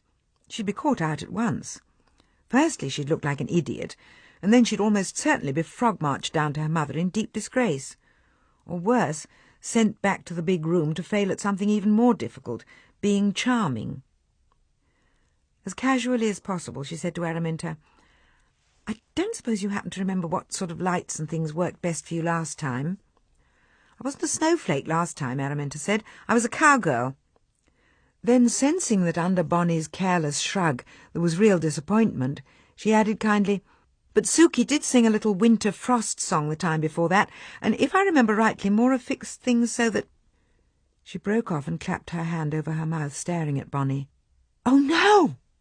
Mora! I knew there was something I was supposed to tell Mrs. Opoline." Bonny's heart sank. "Oh, no," she wailed in turn. "I bet you were supposed to tell Mrs. Opperline that Mora can't come today to do the lighting and the sound." She was about to add, "And I'll be on my own here all day," but it sounded so terrifying she couldn't even bear to say it. "Oh, dear!" But was this Araminta looking guilty at forgetting a message even a toddler could have remembered without much trouble? No, she was halfway to giggling. "Oh, I'm such a noodle brain. It was the very last thing she said to me when I was helping her last time." Poor, desperate Bonny felt a glimmer of hope. Helping her? "Oh, yes," Araminta waved at the boxes stacked across the floor. "I always enjoyed helping Mora. I'm tidy by nature, you see, so I quite enjoy putting things away." Bonny could almost have hugged this cheerful, sparkling girl who might yet save her bacon. "So, do you know where everything is kept?" "Most of it." "Show me," challenged Bonny. "Let's just pretend there's someone standing in the right place for a lighting test, and show me how you would set things up." "I have a better idea," said Araminta. "Let's ask Pearl. She'll be happy to be our stand-in. Pearl loves getting out of Mrs. Opperline's handy hints. She says they're—" She stopped and giggled. "No, I mustn't say it." "Mustn't say what?" "What Pearl says about handy hints." "And what does Pearl say?" Araminta spread her hands in merry wonder. "She says she thinks some of them are a tiny bit boring." Bonny made a sour face. Her disappointment was intense. Anywhere else in the world she would have longed to make friends with someone as sunny and exotic, someone so wonderfully irrepressible as Araminta. And the two of them had been on the very edge of doing something really different and exciting, getting through the whole day without Mrs. Opperline even guessing that Bonny wasn't the real Miss Sparky, or even a Miss Sparky at all. But now Araminta had reminded her that it was hopeless. Hopeless! What was the point of even dreaming of doing exciting things or making new friends in this stupid, stupid charm school? "Yes, Pearl's quite wrong," she said. "They're not a tiny bit boring at all. They're enormously boring and quite ridiculous." "No, they're not." Araminta sounded quite hurt and stung. "Why, Serena's sister followed Mrs. Opperline's handy hint about never sitting in front of the television without first dipping your hands in vegetable oil and wrapping them in cling film, and she got a job holding plates up to the sunlight in a washing-up advertisement." "Is that why you're here?" Bonny couldn't help teasing. "So you can get to hold plates up to sunlight too?" But Araminta missed the tone of sarcasm in her voice. She was too busy lifting her pretty little hands and shuddering. "Don't be silly. I've got ugly great paws like giant soup plates." It sounded so familiar. For just a moment Bonny couldn't think why, and then she remembered Miss Cute Candy slapping at her perfectly normal legs and calling them car park pillars. Araminta tucked her hands away behind her back out of sight and said winsomely, "But it would be nice to be some sort of model." Bonny gazed out through the glass. "I expect they all think that." "Not all of them." Araminta pointed round the circle. "Serena's here because she wants to be an actress and she thinks looking nice and being charming will help her. And Lulu's here because her mother always wanted to be a catwalk star, but then she missed her big chance by getting married and having babies, so she thought Lulu might like to have a go instead. And Sarah Jane's here because she's friends with Lulu and they go shopping after. And Christelle's here because her dad is a top banker and he thinks that a charming, well-dressed secretary who does her hair nicely can get higher up in her job. Maybe if she spent less time on her hair and more on her studies, she could get to be a top banker too. Then she could tell him what to wear," Bonny said crossly. But Araminta wasn't listening. "And Esmeralda comes because her sister used to come, and Suki just comes to show off, and—" "Show off? Show off what?" "Anything, everything, whatever's new. Suki always somehow has it. And Mrs. Opperline talks about it during the fashion tips. I expect she's doing that now, because that's Suki pointing to her necklace thing, and I've never seen that before." Araminta turned up the sound on the speakers so they could both listen. "You see, dears," Mrs. Opperline was saying, "as I keep telling everyone, it's so important to make sure you keep up to date. Take Suki's new pearl choker. Another girl might have been happy to dig any old double strand of pearls out of her jewellery case. But Suki, dear, tell the others what you read in last week's issue of Model Miss." Araminta and Bonny watched Suki toss back her glistening mane of hair and blush becomingly. "It said that pearl chokers with only 2 strands are," she shook her head in horror, "totally yesterday." There was a little buzz around the circle. Really? I didn't know. I heard that too. Oh, how upsetting. I've only just saved up and bought one. It's horrid, isn't it? Cookie was sympathising with the shocked Serena. But Suki's right. I read it too in this month's House of Style. It said that 2-strand chokers are from Tiaretsville now, and the only thing to wear is 3-strand chokers. Mrs. Opperline clapped her hands to try to put a stop to the gossiping. So go on, Suki, tell everyone exactly what you did to find a 3-strand choker for your dance on Saturday. Suki shrugged modestly. I went to 40 different shops. 40? Oh, Suki, that's amazing. The girls had taken to chattering again. 22 is the most I've ever been to looking for something special. Sarah Jane and I went round 30 once looking for the exact right plum suede boots, but we were together and it took us a whole week. But Suki did it all in one day. She must have been shattered afterwards. Talk about shop till you drop. Suki tilted her head and smiled modestly. Yes, I was tired. In fact, I was so tired I fell asleep before the dancing even started. Never mind, at least you looked right. Oh, yes, I looked right. I checked before I left home, and I looked exactly like all the girls in this week's Model Miss. There, said Mrs. Opperline. What an example for us all. Not 10 shops, not 20, not even 30. Suki went to 40 shops to get exactly what she wanted. And what do we call that, girls? Bonny could think of one answer, but a quick sideways glance at Araminta's seraphically devoted face warned her to keep it to herself. Besides, everyone in the circle beyond the glass had started chanting. That's dedication, Mrs. Opperline. That's right, dears, dedication, and how important that is. We cannot hope to reach the heights of fashion without dedication. They're not called the heights by accident. Oh, no, we are like mountain climbers, and to reach our goal, we need a combination of vision and planning and hard work. She spread her arms. What do our friends across the channel say? Everyone chanted again. Il faut souffrir pour être belle. Bonny nudged Araminta. What's that? French, Araminta said. It means you have to suffer to be beautiful. It's our charm school motto. She laid her hand on Bonny's arm. Well, she said, you tell me, now you've heard all that, can you really understand how Pearl can find it even a tiny bit boring? No, Bonny admitted honestly. I wasn't bored. I thought Suki's shopping story was fascinating.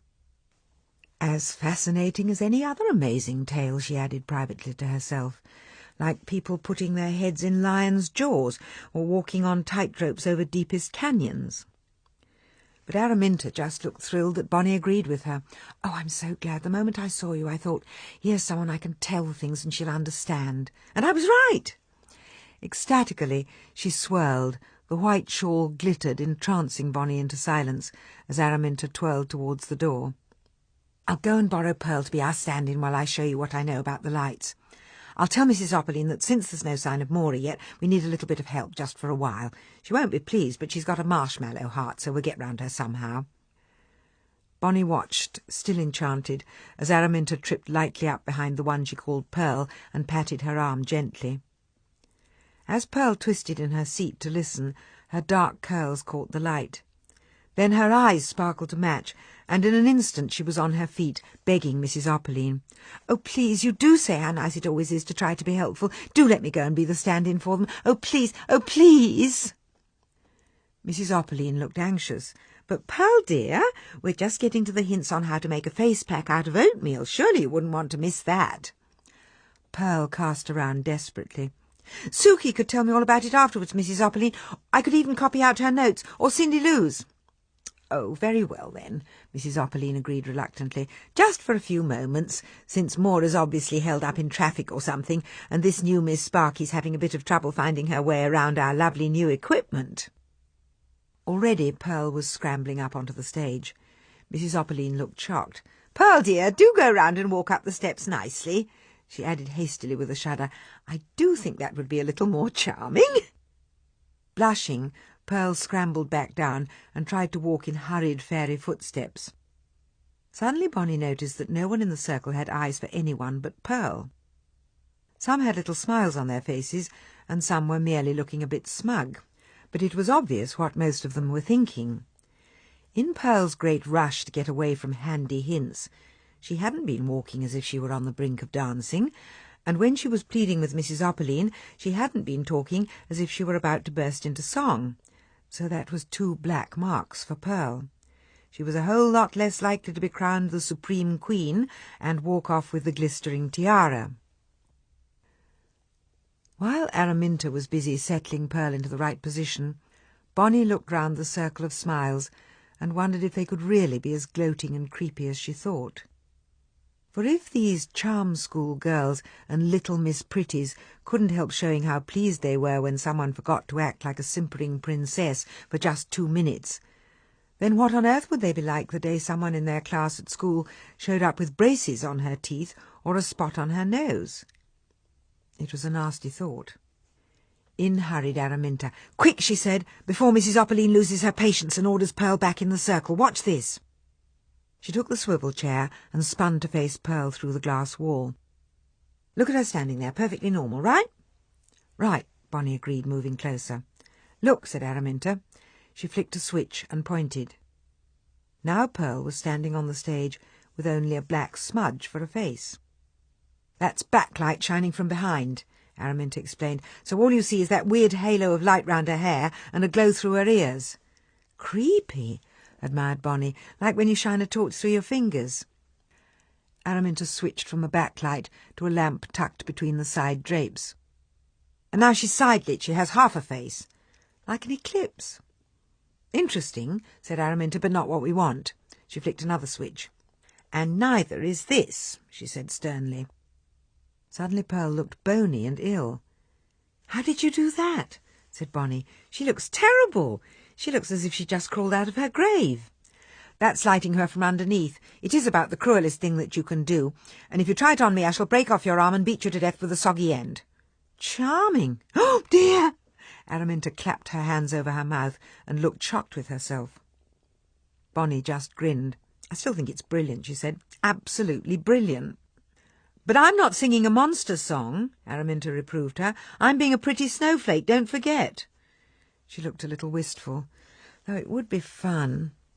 Very fast, one by one, she flicked more switches, and by turns, one by one, Pearl went all grey and ghostly, then burst out again with rosy health, then turned so shadowy and sinister that she sent shivers down Bonny's spine. "That is amazing," breathed Bonny, when Pearl's skin changed to pale green before her eyes, and Araminta somehow turned the boards under her feet into shimmering silver wave patterns. "Show me again." "You'd better not do anything like this to me," warned Araminta. "What I want is this." She pressed down a whole row of switches. Suddenly Pearl looked as luminous as an angel, with her skin all milky and glowing. Now she even looks like a pearl. "Yes, but watch this."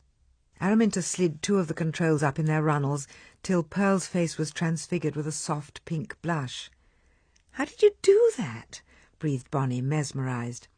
Araminta showed her again.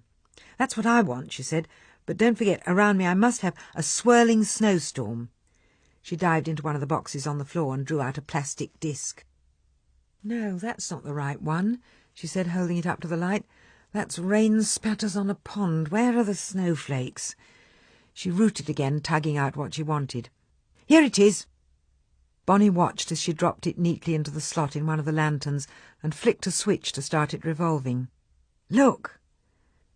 Bonny swung round to the stage again. Poor Pearl was standing in a raging blizzard. "Whoops, too fast," said Araminta, twisting a knob to settle the blizzard into a gentle swirl of fat white flakes. "There, that's nice." "It's wonderful," said Bonny. "It's astonishing. I think you're the cleverest person I ever saw. You've got magic at a touch and the world at your fingertips." Araminta's eyes shone. "If you think I'm good, you should see Mora in action. Mora can conjure up thunderstorms and set off avalanches. She can make sheets of lava bubble out of the tops of volcanoes and thin coils of smoke trail up from chimney pots. She can send tumbleweed bouncing across the prairie and tornadoes spinning through cornfields. She can turn a baking desert into a flood and a flood back into a desert. All at the flick of a switch." Araminta spun round on her toes. "Full moon, new moon, high tide, low tide, golden dawn, blue dusk, bright day, black night. And then there's the sound. She has everything. Roaring winds, bird song, car crashes." Hands locked together, they were both spinning now, faster and faster. When Bonny narrowed her eyes, all she could see was Araminta in a swirl of glittering white.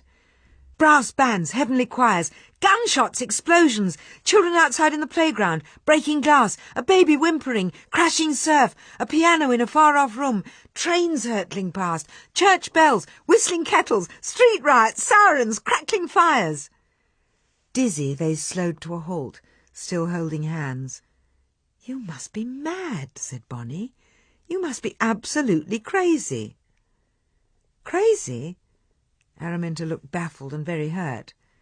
"Yes." Somehow Bonny couldn't help saying it. "Crazy."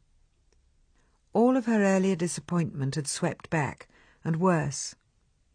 All the long journey in the car alone with her mother, she'd hoped so much that in this strange new town she'd find a friend, someone as sunny and sparkling and wonderful as Araminta. And now she'd found her. But to keep her by her side, she'd have to spend at least half of her life drivelling on about things like 5-strand bracelets and silver-pink nail polish, and whether flower earrings had somehow suddenly become totally yesterday between last Wednesday and this Friday. And it was such an awful waste of time, too high a price to pay. So she tried yet again to explain to Araminta. "Listen, it doesn't make sense. Here you are with the chance to do all these amazing things and build whole worlds around you. You could sit in that swivel chair and flick switches to frighten people out of their wits or lull them to sleep with soft music. You have the power to do anything." She spread her hands and stared at Araminta. "And what do you choose to do?" And then, in her exasperation and frustration, she startled herself by answering her own question rudely. "You just choose to sit on your bum and hope you look prettier than everyone around you." Tears sprang to Araminta's eyes and glittered like the shawl. "That is so horrible and so unfair." Bonny felt terrible. But still, instead of saying she was sorry, she muttered sullenly, "What's so unfair about it? Isn't it true?" No, it's not." Araminta glared through her tears and cast round for some way of hurting Bonny back. "And you're only saying it because you're jealous." Now this was irritating. Jealous? "Of course." Araminta curled her lip. "You're only being horrible because you know that never in a million years could someone like you win Mrs. Opperlein's beautiful glistering tiara." Bonny said scornfully, "And what on earth would someone like me want with some stupid blistering tiara?" The colour rushed to Araminta's cheeks. "Oh, right, nothing." She took a deep breath and rushed on. "Because it certainly wouldn't look right on someone with your cheap, raggedy-looking haircut and your dull face and those jeans that do absolutely nothing for your figure." "Because I prefer to spend the hours of my life actually living and not just waste them fussing about every silly square inch of my body," Bonny said loftily. "And it shows." "Who's being horrible now?" taunted Bonny. Araminta went scarlet with frustration. "You started it!" she practically screamed. "You said that I was crazy!" Bonny knew only too well that this was her last chance to back down. And maybe she would have tried to make up again with Araminta. But looking away for a moment, she caught sight of Pearl, still patiently standing waiting in the middle of the stage, her face quite blank, and for all Bonny knew, her mind quite blank as well. Oh, they were all the same, these silly, silly, empty girls. "And so you are, quite crazy," she ended up shouting back in her impatience, "sitting for hours in that lolly-dolly circle with daft Mrs. Opperlein learning about cucumber slices and oatmeal face packs." She'd gone too far, insulting gentle, friendly Mrs. Opperlein. Instantly, Araminta sprang to her beloved teacher's defence. "It's better than being—" She broke off. And Bonny knew she ought to let it go. But something made her push Araminta into saying it, like some tired, miserable toddler who, not allowed to have the toy she wants, breaks the one that she's holding. "What?" she asked dangerously. "Better than being what?" "Nothing," snapped Araminta. "Go on, spit it out," jeered Bonny. And Araminta cracked. "All right," she shouted. "You're snooty and mean about all of us and horrid about dear Mrs. Opperlein, so I will say it is better than being a nasty little scruff pot with no looks at all." They stared at one another, shocked. their fresh new friendship in tatters. "Oh, go away," said Bonny, close to tears. "Go back to your pretty little circle and learn something really important, like how to moisturise between your toes." Forgetting her shawl in her upset, Araminta rushed to the door and wrenched it open. "You act so superior," she hissed. "But if it didn't mean we'd have to have you back in the class, I'd tell Mrs. Opperline right now that you're nothing but a fake. You go round so sure you know how everybody else ought to live, but you ought to try looking in a mirror. It's obvious you don't bother to do it very often, but you should, because you'll see something really interesting." "Oh, yes," said Bonny icily. "And what's that?" "I'll tell you," shouted Araminta. "Oh, yes, I'll tell you. I absolutely guarantee that staring back at you out of that mirror, you'll see—" She darted forward. Down went her pretty painted fingertips to push up the volume and flick on the echo switch before she finished up triumphantly, "The meanest girl I ever saw!" Round flew the echoes, round and round, bouncing off walls and curdling the air. "The meanest girl I ever saw! Ever saw! Meanest!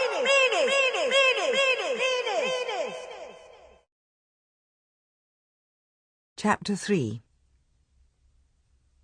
As soon as the door shut behind Araminta, tears sprang to Bonny's eyes. "That's it," she muttered. "I'm not staying here." Tugging at the door in her turn, she rushed out in the corridor. Where was her mother? She'd find her if she had to burst into every single room in the building, waking the babies in practical parenting and sending pens skidding in copperplate handwriting. Hurrying round the corner, she bumped into Toby and his trolley. "I've got something for you," he said, and held out one of her favourite Scooby-Doo biscuits. The stars on the wrapper winked at her temptingly. But Bonny was in no mood to be cheered by treats. "I don't want it," she said. "I can't pay for it anyway." "It's already paid for," he told her, thrusting it in her hand. And it was only then she noticed the rubber band round it, holding in the folded note. "For sale, 1 whole day in ghastly difficult slave-driving, no-breaks bookkeeping advanced. Will swap for 1 day being charming. Roll on 5 p.m. Love, Mum." Bonny unwrapped the Scooby-Doo and took a massive bite. "Thanks," she said, when her mouth emptied. "I really, really needed that." "I know," said Toby. And Bonny noticed he was looking at the note in her hand, not the chocolate bar wrapper. She guessed he'd seen her tears. She didn't care, though. She felt so much better. Good enough to grin at him cheerfully as he gave her a ride on his trolley back to her little room. If she were the meanest girl Araminta had ever seen, Bonny couldn't help thinking an hour or so later, it was against some pretty stiff competition. In between 5-minute visits from each of Mrs. Opperline's superstars, explaining exactly what it was she wanted later in the Curls and Pearls show, Bonny switched up some of the microphones dangling from the ceiling in the big mirrored room and found herself overhearing one catty conversation after another. Take Miss Stardust and Miss Rosebud. They both seemed nice enough when they were in with Bonny, but as Serena walked past in the big room, they wrinkled their noses. Curious, Bonny turned up the microphone over their heads. "Pooh, what's that awful smell? So sickly, with just a touch of flower stalks left rotting in a vase. I wonder where it's coming from." Miss Stardust suddenly pretended to notice Serena glaring. "Oh, golly," she said. "Is it your perfume, Serena? I'd no idea. I'm so sorry if Esmeralda and I upset you." "Yes, so sorry," chortled Esmeralda. She turned to Miss Stardust. "We think it's a nice smell, really, don't we, Angelica?" "Oh, yes," said Angelica, in a voice that meant as clear as paint, "Oh, no, we don't really. We think it smells about as pleasant as fresh manure." But Serena was already hurrying away to the corner of the room, where she stood looking angry and upset for a moment, before turning to Pearl, who was standing beside her in a faded old slip, unzipping her big plastic dress bag. Bonny switched over to the microphone above Pearl's head. "Pearl," she heard Serena say, "that is the nicest dress you've ever worn to charm school." Pearl looked up, baffled. "But you haven't seen it yet. I'm only just getting it out now." Serena's voice dripped with false innocence. "Isn't that it, what you're wearing?" "This?" Pearl stared down at the faded, raggedy old slip in which she stood. This is some old thing I borrowed from my mum, because it doesn't show round the neck when I'm wearing my new outfit. Really? Serena clapped her hands over her mouth and acted horrified. Oh, I'm sorry. I thought it must be your new frock. Pearl plucked at it, horrified. You didn't mean that, did you? You didn't really think this was the nicest dress I've ever worn? Her face was crumpling with unhappiness. Of course not, said Serena, in a voice that clearly meant, oh, yes, I did, but I had better not admit it. It was, thought Bonny, exactly the same mean trick to make someone feel bad that Angelica and Esmeralda had just played on Serena herself. Would Pearl catch on and tell Serena off for spitefulness? Or would she run in tears to dear, kind, marshmallow-hearted Mrs. Upperline? Surely she'd care if all her precious charming girls began to claw at one another like cats in a sack. But Mrs. Upperline was busy sewing up a fallen length of Cristal's hem while comforting weeping Amethyst about a fleck of white in one of her perfect fingernails. So all Pearl did was drift away from Serena, looking very unhappy. Bonny's eyes followed her across the room till she came to a halt behind Cookie. For a while Pearl stood watching Cookie brushing her hair in front of the long, wide mirror. Then she said kindly, "Never mind, no one will notice." Anxiously Cookie spun round. "No one will notice what?" "Your hair. What's wrong with it?" Again came that same wide-eyed stare and pretend voice of innocence. "Nothing, nothing at all. Forget I said anything, it doesn't matter." Cookie turned back to the mirror. "Yes, it does. I want to know what you meant. What can you see? What's gone wrong with my hair at the back there?" "Nothing, I told you. But you just said—" "Honestly, Cookie," Pearl interrupted her sweetly, "it looks wonderful, especially from the back." But even through the glass panel, Bonny could see the little smile on Pearl's face that clearly meant, "But I'm just saying that, it doesn't really." And Cookie saw it too. "It doesn't, does it? It looks silly, or wrong, or something." Cookie was panicking. "What is it, Pearl? Tell me." "It's nothing, honestly." And off floated Pearl, leaving poor Cookie staring in the mirror in dismay. Bonny felt like rushing out of the control room to slap Pearl hard. But then it would be only fair to go and slap Serena too for upsetting Pearl, and after that she should go after Esmeralda and Angelica for starting the whole thing off. What was the matter with them all? The children in Bonny's first playgroup when she was 3 had all behaved better than this. And what was Mrs. Upperline thinking of, caring more about fallen hems and fingernails than about them all roaming around being hateful to one another? Was this what she meant by having to suffer to be beautiful? But why would it help to have everyone round you feeling totally crummy? Unless, of course, it was some horrible way of passing the unhappiness on, like a plate that was too hot to hold. It couldn't simply be to do with wanting to be the supreme queen and walk off the stage crowned with the glistering tiara. Bonny had been in plenty of competitions. There'd been the canoe race at club camp, and the climb a rope contest at the sports centre, and even that poetry-speaking final in the school hall.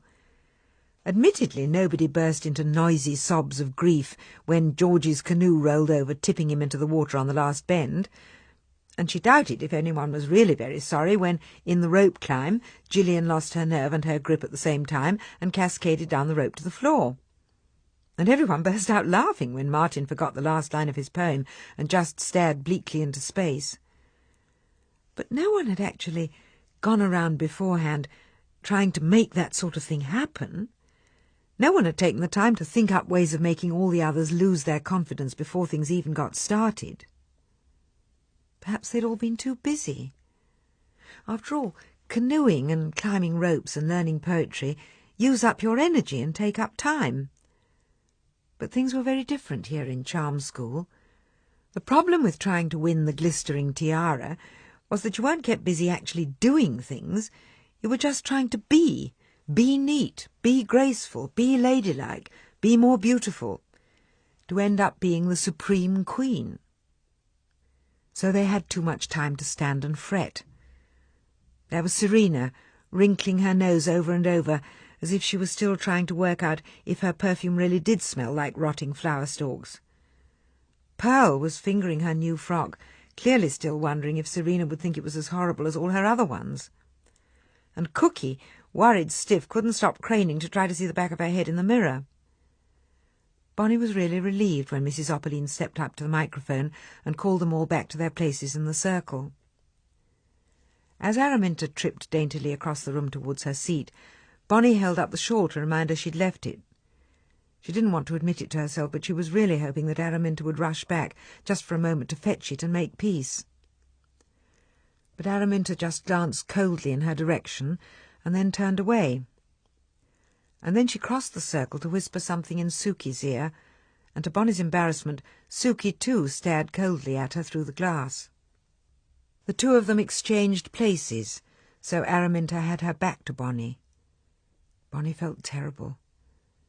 She was quite glad when Mrs. Opperline chided both of them. "Now hurry up, dears, please. It's time for our precious words about beauty." Everyone looked delighted. "Oh, goody!" trilled Amethyst. "I love words about beauty." "Who'd like to start?" asked Mrs. Opperline. "Who's found some lovely and inspirational words they'd like to share?" "I have," said Esmeralda. She stood up, clasped her hands, and cocked her head winsomely to the side, and started declaiming. "My evening star, Laura, your beauty shines as far as yon dark whispering pines." "Enchanting!" cried Mrs. Opperline, clasping her own hands to her glittering bosom. "Enchanting!" "Can I be next?" begged Christelle. "I have 2 lines from a lovely poem we did at school." Like Esmeralda, she clasped her hands before saying it aloud. "My lady is a jewel. Her pretty eyes sparkle as on her velvet couch she lies." Mrs. Opperline's rings flashed as she flattened her hand over her heart. "Oh, that is nice. My lady is a jewel. I do like that. Isn't that nice, girls? Don't you all agree?" Everyone nodded. Cookie's hand went up. "I've just remembered one." Making sure her knees were together and her feet tucked away neatly, she laid her hands in her lap and flicked her hair back just like Amethyst. "Oh, Flora, so well named, you are a beauteous flower, shimmering in loveliness through every shower." "Shimmering in loveliness," repeated Mrs. Opperline. "Doesn't everyone think that's beautiful? I do. I think that's quite inspiring. Thank you, Cookie dear. Now, who else has a little gem to offer?" "I do," said Cindy Lou, jumping to her feet. "I found it in a book of verses my granny gave me." "Lovely, dear." Cindy Lou spread her hands and quoted, "She walks in beauty like the night." "Oh!" cried Mrs. Opperline. She seemed to Bonny to be in the 7th heaven of delight. Oh, how we would all like to hear someone saying that of us. She walks in beauty like the night. Wouldn't that be something lovely to aim for? Thank you so much, Cindy Lou, for sharing that with us. Now, who would like to be next? She was still looking hopefully around the circle when Bonny's voice resounded through the loudspeaker. "So where was she going?" Hearing her own voice booming back at her, Bonny clapped her hands over her mouth. She hadn't meant to speak aloud, let alone with her own microphone channeled through to the big room. But now Mrs. Opperline was peering a little baffled towards the glass window. "Is that you, Miss Sparky? Did you have a question?" Well, Bonny thought, my mother did buy a ticket.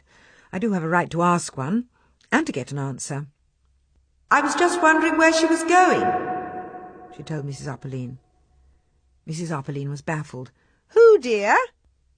"This woman walking in beauty." "Lady, I think, dear," Mrs. Opperline reproved her. "And what does it matter where she was going?" "I was just interested," Bonny defended herself. "Perhaps Cindy Lou knows." Cindy Lou didn't. "The poet doesn't say. He just goes on a bit about how beautiful she was while she was walking there. He doesn't say where she was going or why." "Shame," Bonny muttered. "I started out quite liking that one. But that makes it quite as boring as all of the others." Everyone stared. Shocked to the core, Mrs. Opperline gathered the floaty matching wrap of her gown closer around her shoulders, as if a chill wind had run through the room.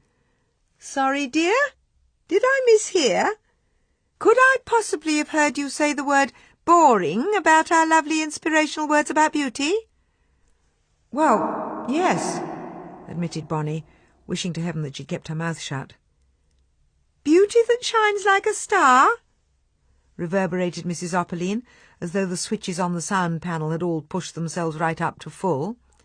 "Eyes that sparkle like jewels, flowers that shimmer in loveliness. You call those—" Her bosom trembled. "Boring?" Bonny was trembling too now, but still she tried to explain. "I didn't mean to be rude. It's just that none of those things the poets are writing about actually do anything, do they?" "What do you mean, none of them do anything?" "Well, they don't," Bonny said stoutly. "None of them. Flowers and jewels and stars. They just sit there, looking pretty and twinkling and glowing. That's all they do, and it must be terribly boring." "But they're beautiful." "Oh, yes," said Bonny. "I agree they're all nice to look at. What I'm saying is that it's probably a lot more fun to look at them than to be them." They were all staring at her open-mouthed. "After all," Bonny finished up determinedly, "even the lady who could walk in beauty like the night couldn't have been going anywhere very interesting, or the poet would have mentioned it." She was about to switch off the microphone and get on with reading the handbook of sound and lighting she'd found in a heap of cassette tapes, when Sarah Jane spoke up. "Well, obviously this lady couldn't have been going anywhere very exciting, or she wouldn't have stayed looking nice." "That's right," said Pearl. "If she'd been climbing up a mountain, she would have got all sweaty." "And if she'd been at a fun fair, her hair would have been blown about," said Christelle. "And if she'd been on a beach, her makeup would have melted and smudged," put in Suki. They were all at it now. "You can't do very much at all if you want to stay walking in beauty." "No, you certainly can't. You might get grubby, or lather your tights, or break a fingernail, or get stains on your blouse, or scuff your heels, or—" Just as, exasperated, Bonny reached forward to fade out this catalogue of woes, a hand came down to stop her. It was Toby, who had once again slid in silently and was standing behind her. "Oh, don't turn them off," he begged. "I'm listening. This is more exciting than any adventure story. What else could possibly go wrong with their poor clothes?" He pushed Bonny's fingers so the volume shot up again. "Or the pleats in your skirt might fall out," Angelica was fretting. "Or you might lose one of your earrings," warned Amethyst. "Or your hem might—" But Bonny couldn't stand it. Jerking her hand under his, she cut Cookie off in mid-wail and swung round to face him. "Is it time for lunch yet?" she asked hopefully. "Nearly. I just came by to pick up your teacup." Their hands collided on the way to pick it up. The cup spun off the ledge, splashing dregs on his jeans. Clutching his head, the tea-boy reeled dramatically round the little back room. "Oh, no!" he shrilled. "A spot on my pretty trousers. Now I shall have to go all the way home to change, and I'll be late for the party." Seeing Bonny giggle, he stopped, satisfied, and rubbed the dregs of tea into his trousers, where they disappeared. "Good colour, grey," he said. "Hides everything." He nodded through the glass window. "Not like all those girly lemons and pinks." "Men do wear yellow shirts," argued Bonny, "and pink ones. But they don't have to go with anything. When one gets dirty, you just pull the next one out the cupboard. You don't have to waste half your life standing in front of the mirror worrying." He plucked at the shirt he was wearing and squeaked at Bonny. "Now tell me the truth. Does this shirt look exactly right? Does the green go with the grey of the trousers?" "Everything goes with grey," Bonny said, but he wasn't listening. He was still doing his imitation. "No, don't spare my feelings. If they're not an absolute match, I swear I'll trail round 20 shops till I find a colour that's perfect." 20 shops is nothing," scoffed Bonny. "Suki in there went round 40 to find the right choker." "Really?" The tea-boy peered at Suki through the glass. "I think I'd just pick the one I like best in the first shop, then go off fishing." "So would my dad," said Bonny. "Mum says that's why men's clothes are always the first things you come to in big stores, because if you had to drag them any further, they wouldn't go." "Too busy," said the tea-boy. "Better things to do than trail round shopping every time the fashions change." He picked up the microphone and pretended to make a news announcement. "To no one's astonishment, men's favourite trouser colours will remain the easy-to-match, stain-hiding dark range, and their hems will stay at ankle length for yet another season." He grinned at Bonny. "And believe me," he added, "no one will even notice. Unless you forget to put them on. Oh, yes." He snatched up Araminta's shawl. "Or if they're all spangly like this." Swirling it round, he held it flat against his body. "Toby, the glittering man." "Very flash," agreed Bonny, thinking how odd he looked. When Araminta wore the shawl, she just looked special, all dressed up and fancy. But Toby immediately looked like a clown, or an actor in a pantomime, or the comedy star of some Christmas variety spectacular. Bonny was used to seeing women glitter. Just look at Mrs. Opperline. But men don't go round glittering unless they're inviting you to share a laugh. No one takes seriously someone who is twinkling. Bonny realised for the first time why lawyers and bankers went to work in sober suits, and police officers and traffic wardens wore dark uniforms. It would be hard to pay them nearly so much attention if they were dressed in frothy clothes with flashing rhinestone earrings. Trousers that twinkle say only, "Look, look at me." Plain skirts and jackets, like Mrs. Sullivan's at school, say, "Now listen carefully, this is important," or... The spell was clearly working overtime, because the next thing Bonny heard Toby say was, "Hey, you're not listening." "No, sorry," Bonny said. "I was too busy watching you twinkle." "What I was saying," repeated Toby, draping Araminta's shawl over the chair, "is that lunch will be ready in 5 minutes." "Goody, I'm starving. I'll be first in the queue." "Which queue?" he asked. "The queue for the smallest heap of beans, or the thinnest slice of bread, or the tiniest dab of butter?" "Don't they even eat at meal times?" "Eat?" Toby said. "Eat? Oh, you'll see one or two of them pushing the odd shred of lettuce around their plates and nibbling at stalks of celery. Might even spot one of them looking longingly at a sliver of grilled fish, or gingerly dipping her spoon into a tiny tub of non-fat, low-calorie yoghurt. But what you and I would call eating, no, you won't see any of that." "They will, though," Bonny said dryly. "They'll see me." They didn't simply see, they sat and stared. All except Araminta, who stood as far from Bonny as she could in the long canteen queue, then took a seat at the far end of the table. None of the rest of them could take their eyes off Bonny's double slice of pizza and her tossed salad. Bonny took her first mouthfuls and looked round in hopes of seeing her mother. But clearly the victims of bookkeeping advanced were kept miserably hungry as well as horribly busy, and anyway Pearl was tapping her on the sleeve. "You do realise," she was saying kindly, that dressing you've put on your salad is mostly oil?" Bonny gave it some thought. "I can taste vinegar in it," she said after a moment, "and a little bit of garlic." "Yes," chimed in Cindy Lou, "but Pearl is right, it's mostly oil." Bonny was mystified. "What's wrong with that? Olive oil tastes nice, and it's good for you." "It's 150 calories a tablespoonful," said Cristal firmly, as if that settled the matter. Simply to keep the peace, Bonny shifted her fork across to her pizza. Suki's mouth dropped open. "Are you really going to eat that?" she couldn't help asking. "Yes." Bonny stared at her. "That's why I took it." Now everyone was chiming in.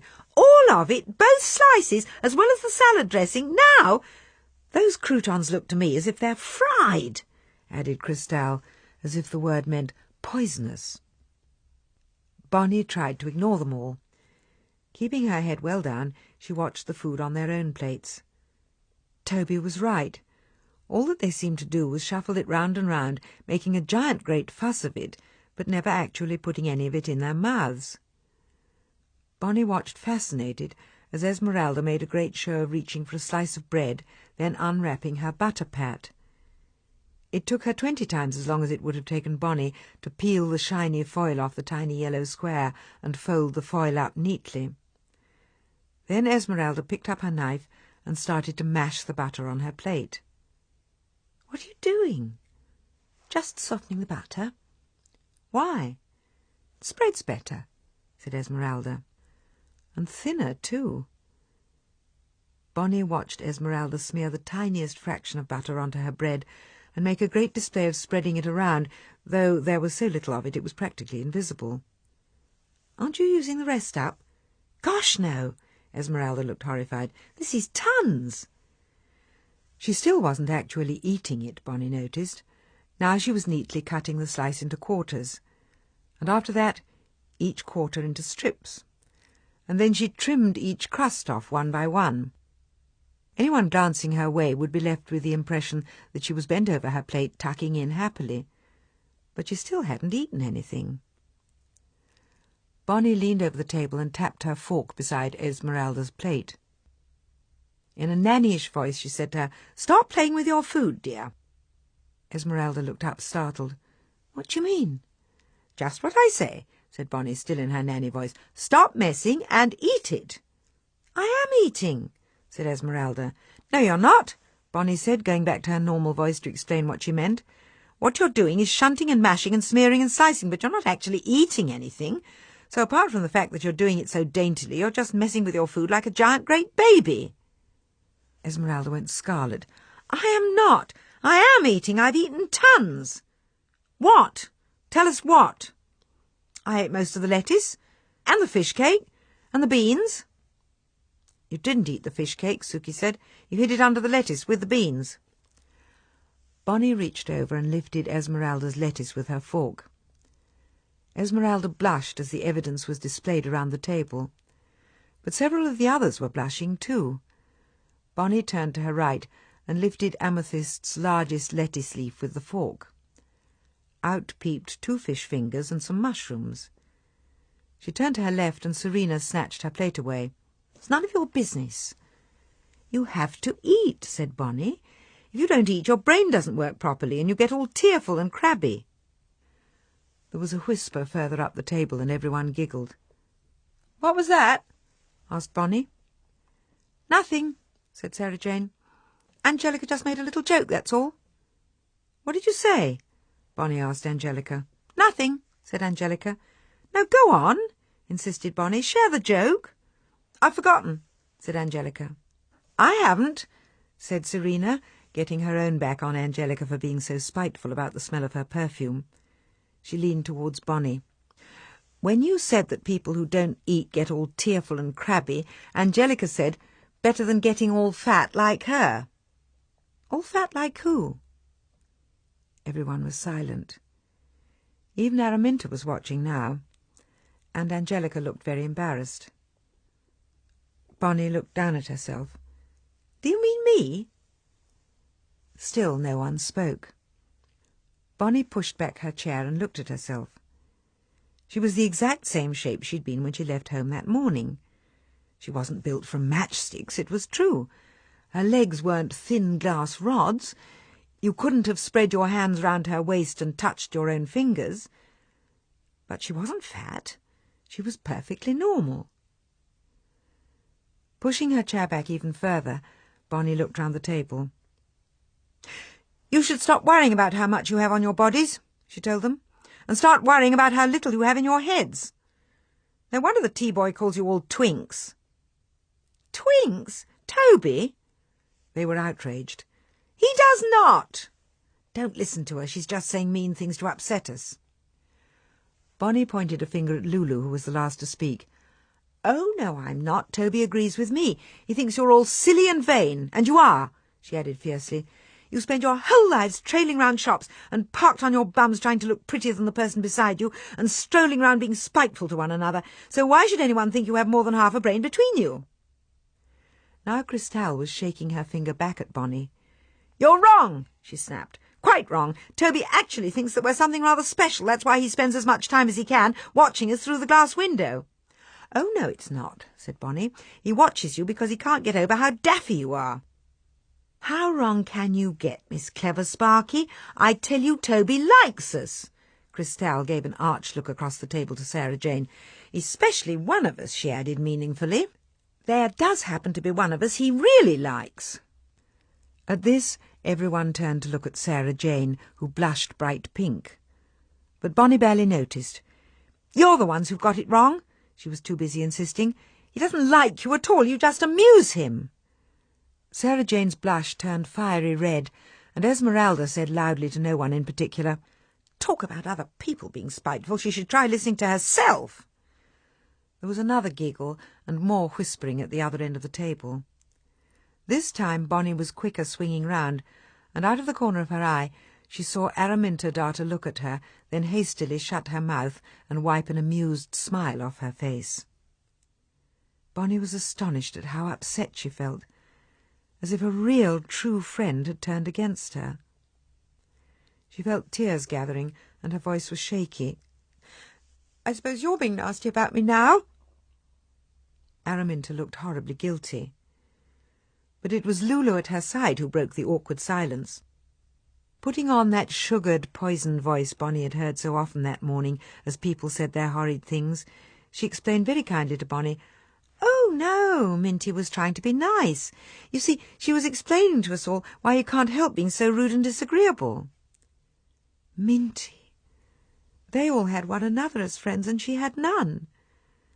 Miserable as she could be, Bonny said crossly, "Oh, really? Why is that, then?" As she spoke, she tried looking Araminta straight in the eye, but Araminta hastily stared down at the table. "It doesn't matter," she mumbled very uncomfortably. "I've quite forgotten what I said." Once again, Miss Pass-on-the-Spite Serena pitched in to help someone who'd lost her memory. She leaned over to Bonny. "I haven't, though. Minty was just explaining that you were simply jealous." "Jealous?" Now it was Bonny's turn to be outraged. "Jealous? Of all you noodle-brained ninnies? Of all you flopsy-mopsy bean-brains? Oh, I don't think so." Then suddenly remembering you couldn't trust what any of them said when they were causing trouble, she leaned across the table and said to Araminta, "Is that true?" Araminta flushed even redder than Sarah Jane had earlier. "Is what true?" "What she just said, that you told them I was jealous." Araminta didn't answer.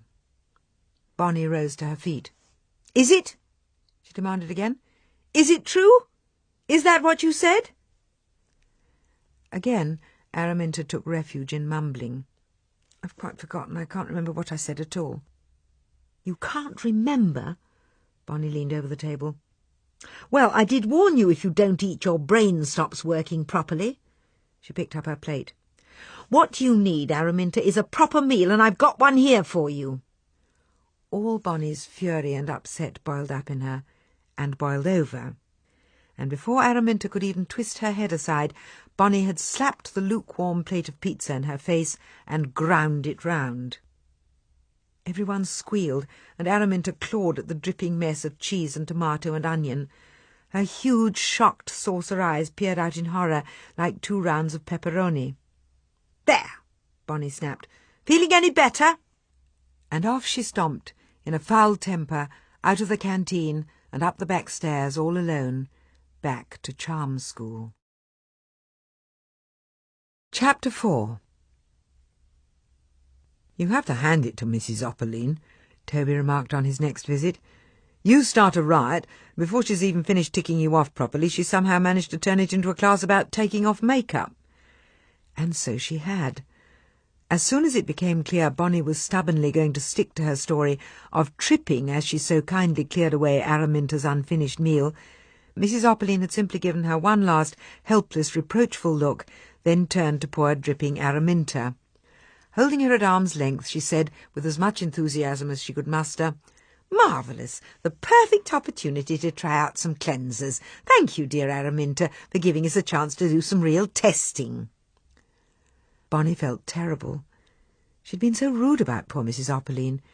Yet here she was, valiantly making the best of things, scraping the worst of the pizza off with little balls of cotton wool, till gradually Araminta's tearful face emerged through the tomato-stained cheese streaks. "There, splendid. Now we'll divide your face into 4 separate sections and try a different cleanser on each to see which comes out best." She looked around. "Now who would like to be first to show us their gentle cleansing technique?" Araminta's sobs quietened as Pearl stepped forward eagerly. "Oh, please, can I have a go with that green glop?" Mrs. Opperline threw up her hands. That green glop, that green glop. Lifting the tiny plastic tub of cream at which Pearl had been pointing, she rebuked her errant pupil.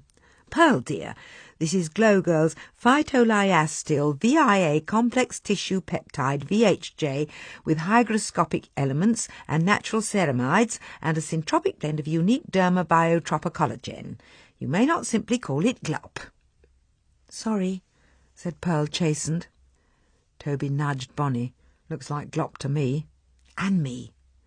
"Stroke it on gently, dear," Mrs. Oppeline was telling Pearl. "Don't scrape away at Araminta's precious face. And as with all our little skin helpers, dears, what must we always remember?" She waved her hands like a conductor as all of them chorused dutifully, "Smeary is dreary, Mrs. Oppeline." "Smeary is dreary." Bonny flipped off the sound. "Phytolystil," she muttered scornfully. "Tissue peptides. It's just pretend science so they can charge the earth for every teaspoon." But Pearl's quite right. All it is really is glop. And if everyone suddenly stopped feeling halfway too ugly, all those glop factories would close overnight. Someone would lose an awful lot of money if that happened. But everyone else would keep a lot more. "The factory owners ought to pay Mrs. Oppeline to run this charm school," Toby said.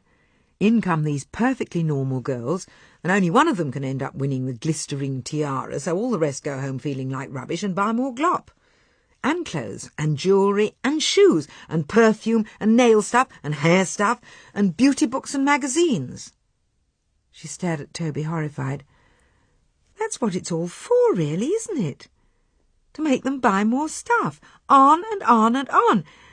And if they're not buying fast enough, you simply tell them that swimsuits look different this year, or handbags have to be made out of raffia, or pink is yesterday's colour.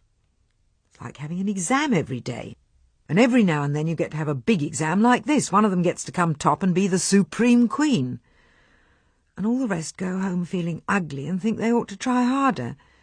So they waste even more of their time shopping and even more of their money on stuff to try to look nicer. And they can't even cheer themselves up by having 2 slices of pizza. They have to go round half-starved in case they put on a 1/4 of an ounce. And think their legs have turned into pillars in a multi-storey car park."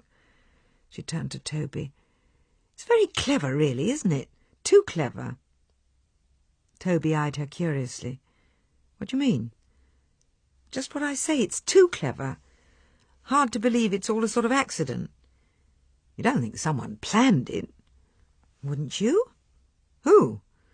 "Some evil band of fat glop factory owners sailing off on luxury holidays with all the loot they've made, laughing up their sleeves at all the silly people they fooled into buying yet another set of clothes. Because sleeves are much puffier this year, or skirts are much straighter."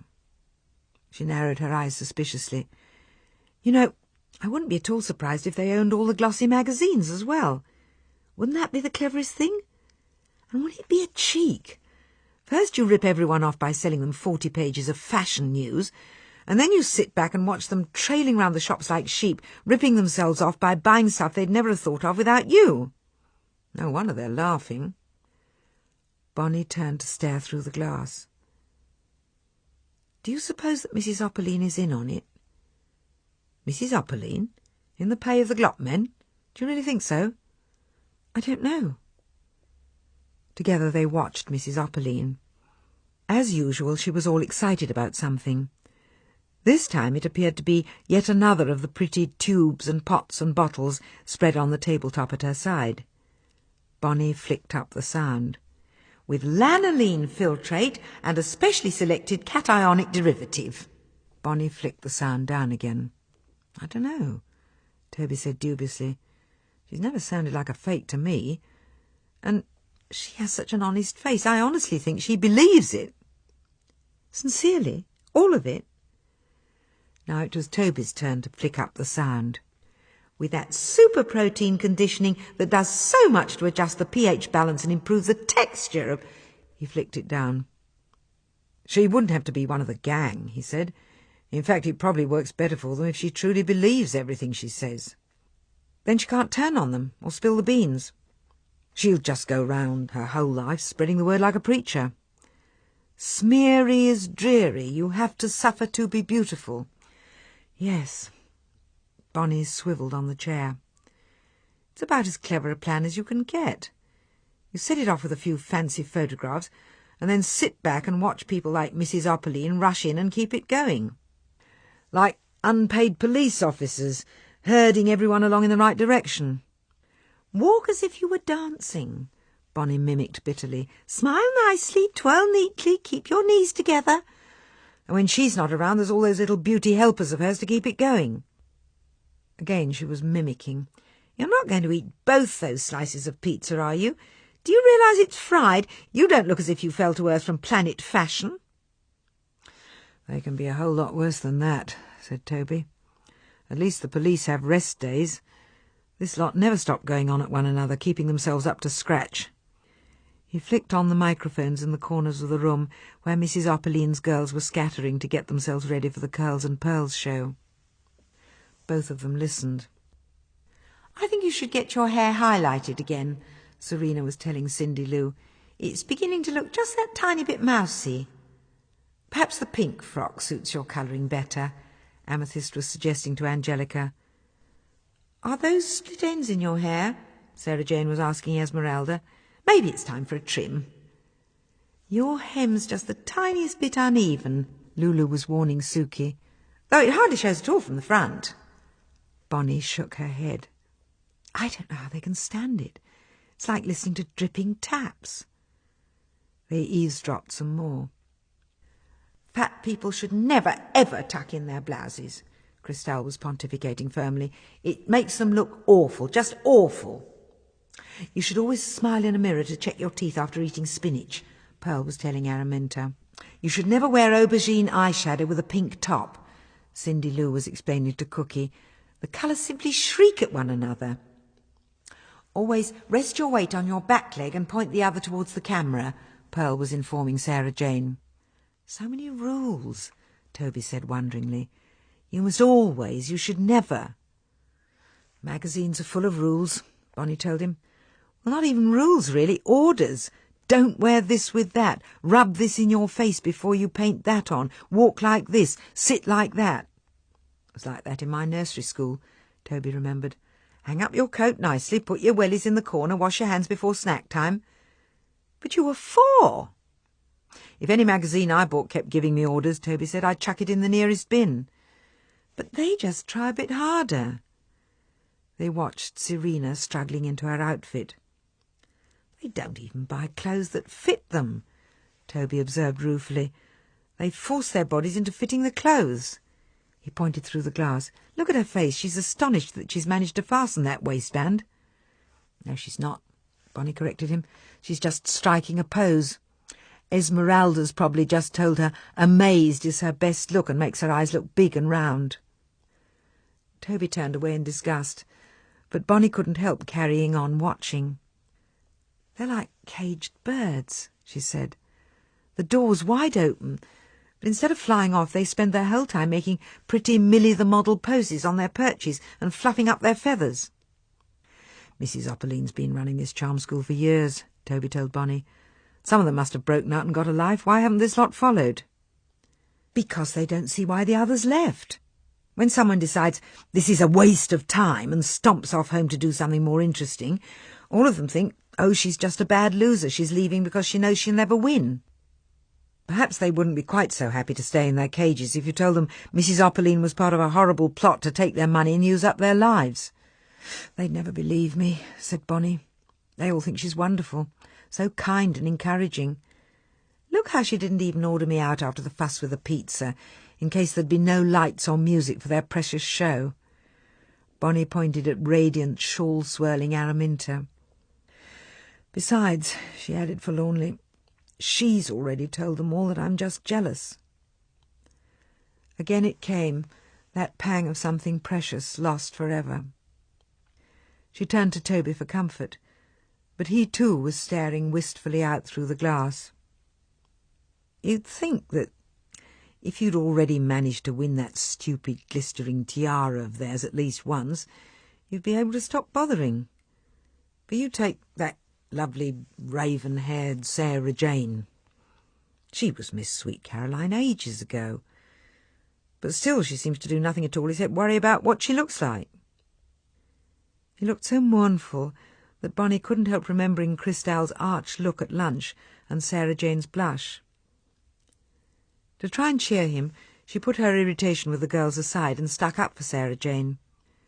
She probably tries to think about other things, but then I expect she goes out and sees 100 posters of pretty girls with slim long legs, or she switches on the television and sees advertisements of girls with perfect hair, or she goes to the cinema and sees dozens of actresses with beautiful faces. He made an impatient gesture. Someone should tell her the photographs are all touched up, and models go round practically chained to their hairdressers, and most of the adverts for tights and swimsuits have the models' legs stretched on computer to look longer and slimmer. Bonny shrugged.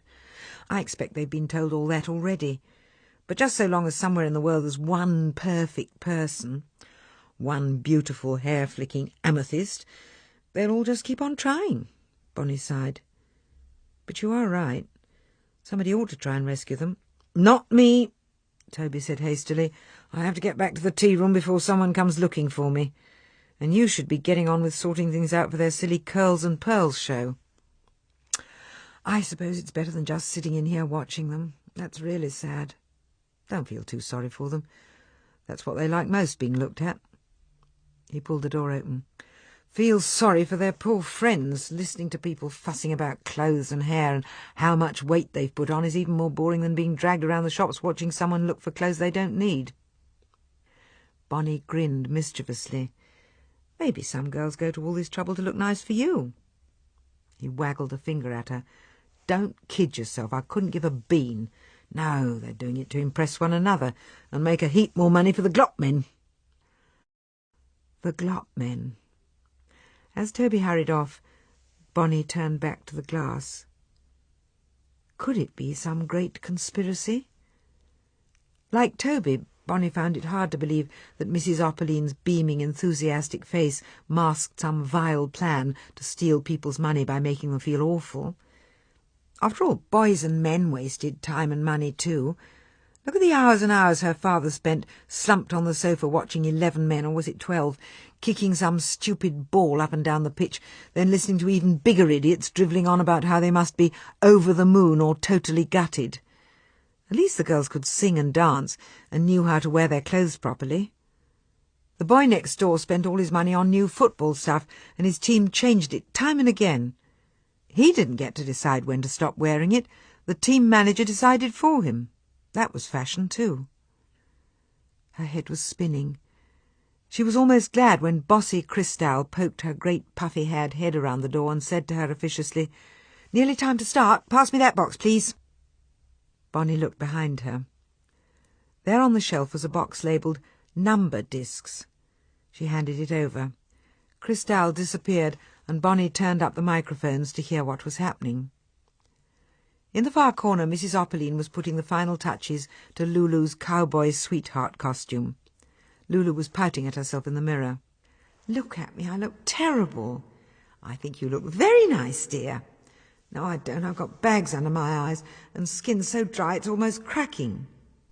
Mrs. Opperlein tilted Lulu's pretty gingham mob hat a tiny bit to the side. "Does that look better?" She leaned over to inspect the pouting face in the mirror. "Have you been going round without a sun hat, dear? I hope you haven't been forgetting the names of your dreaded skin enemies." "No, Mrs. Opperlein." "So you can tell me who they are?" Lulu's answer came promptly enough. "Sun and misery." "That's right, dear. And who are your precious skin helpers?" "Sleep," Lulu said dutifully, "and water, lots of water." Her face fell. "I've forgotten the third one." Mrs. Opperlein looked pained. "Oh, no, I haven't," cried Lulu. "It's fresh air." "Splendid," declared Mrs. Opperlein. "With plenty of sleep and water and fresh air, our skin can't go wrong." Ignoring Lulu's bad-tempered muttering, "Well, mine has," Mrs. Opperlein sailed off to help Esmeralda with her ruffles. Bonny shook her head, mystified. Sleep, water, fresh air.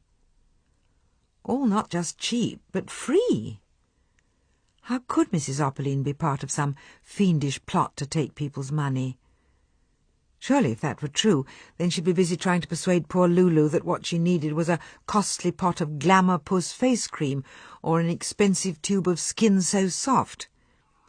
And now Bonny thought about it, even when Mrs. Opperlein had been going on earlier about face packs and elbow bleachers and stuff like that, she'd always saved her real enthusiasm for using up things like squeezed lemon halves and old breakfast oatmeal.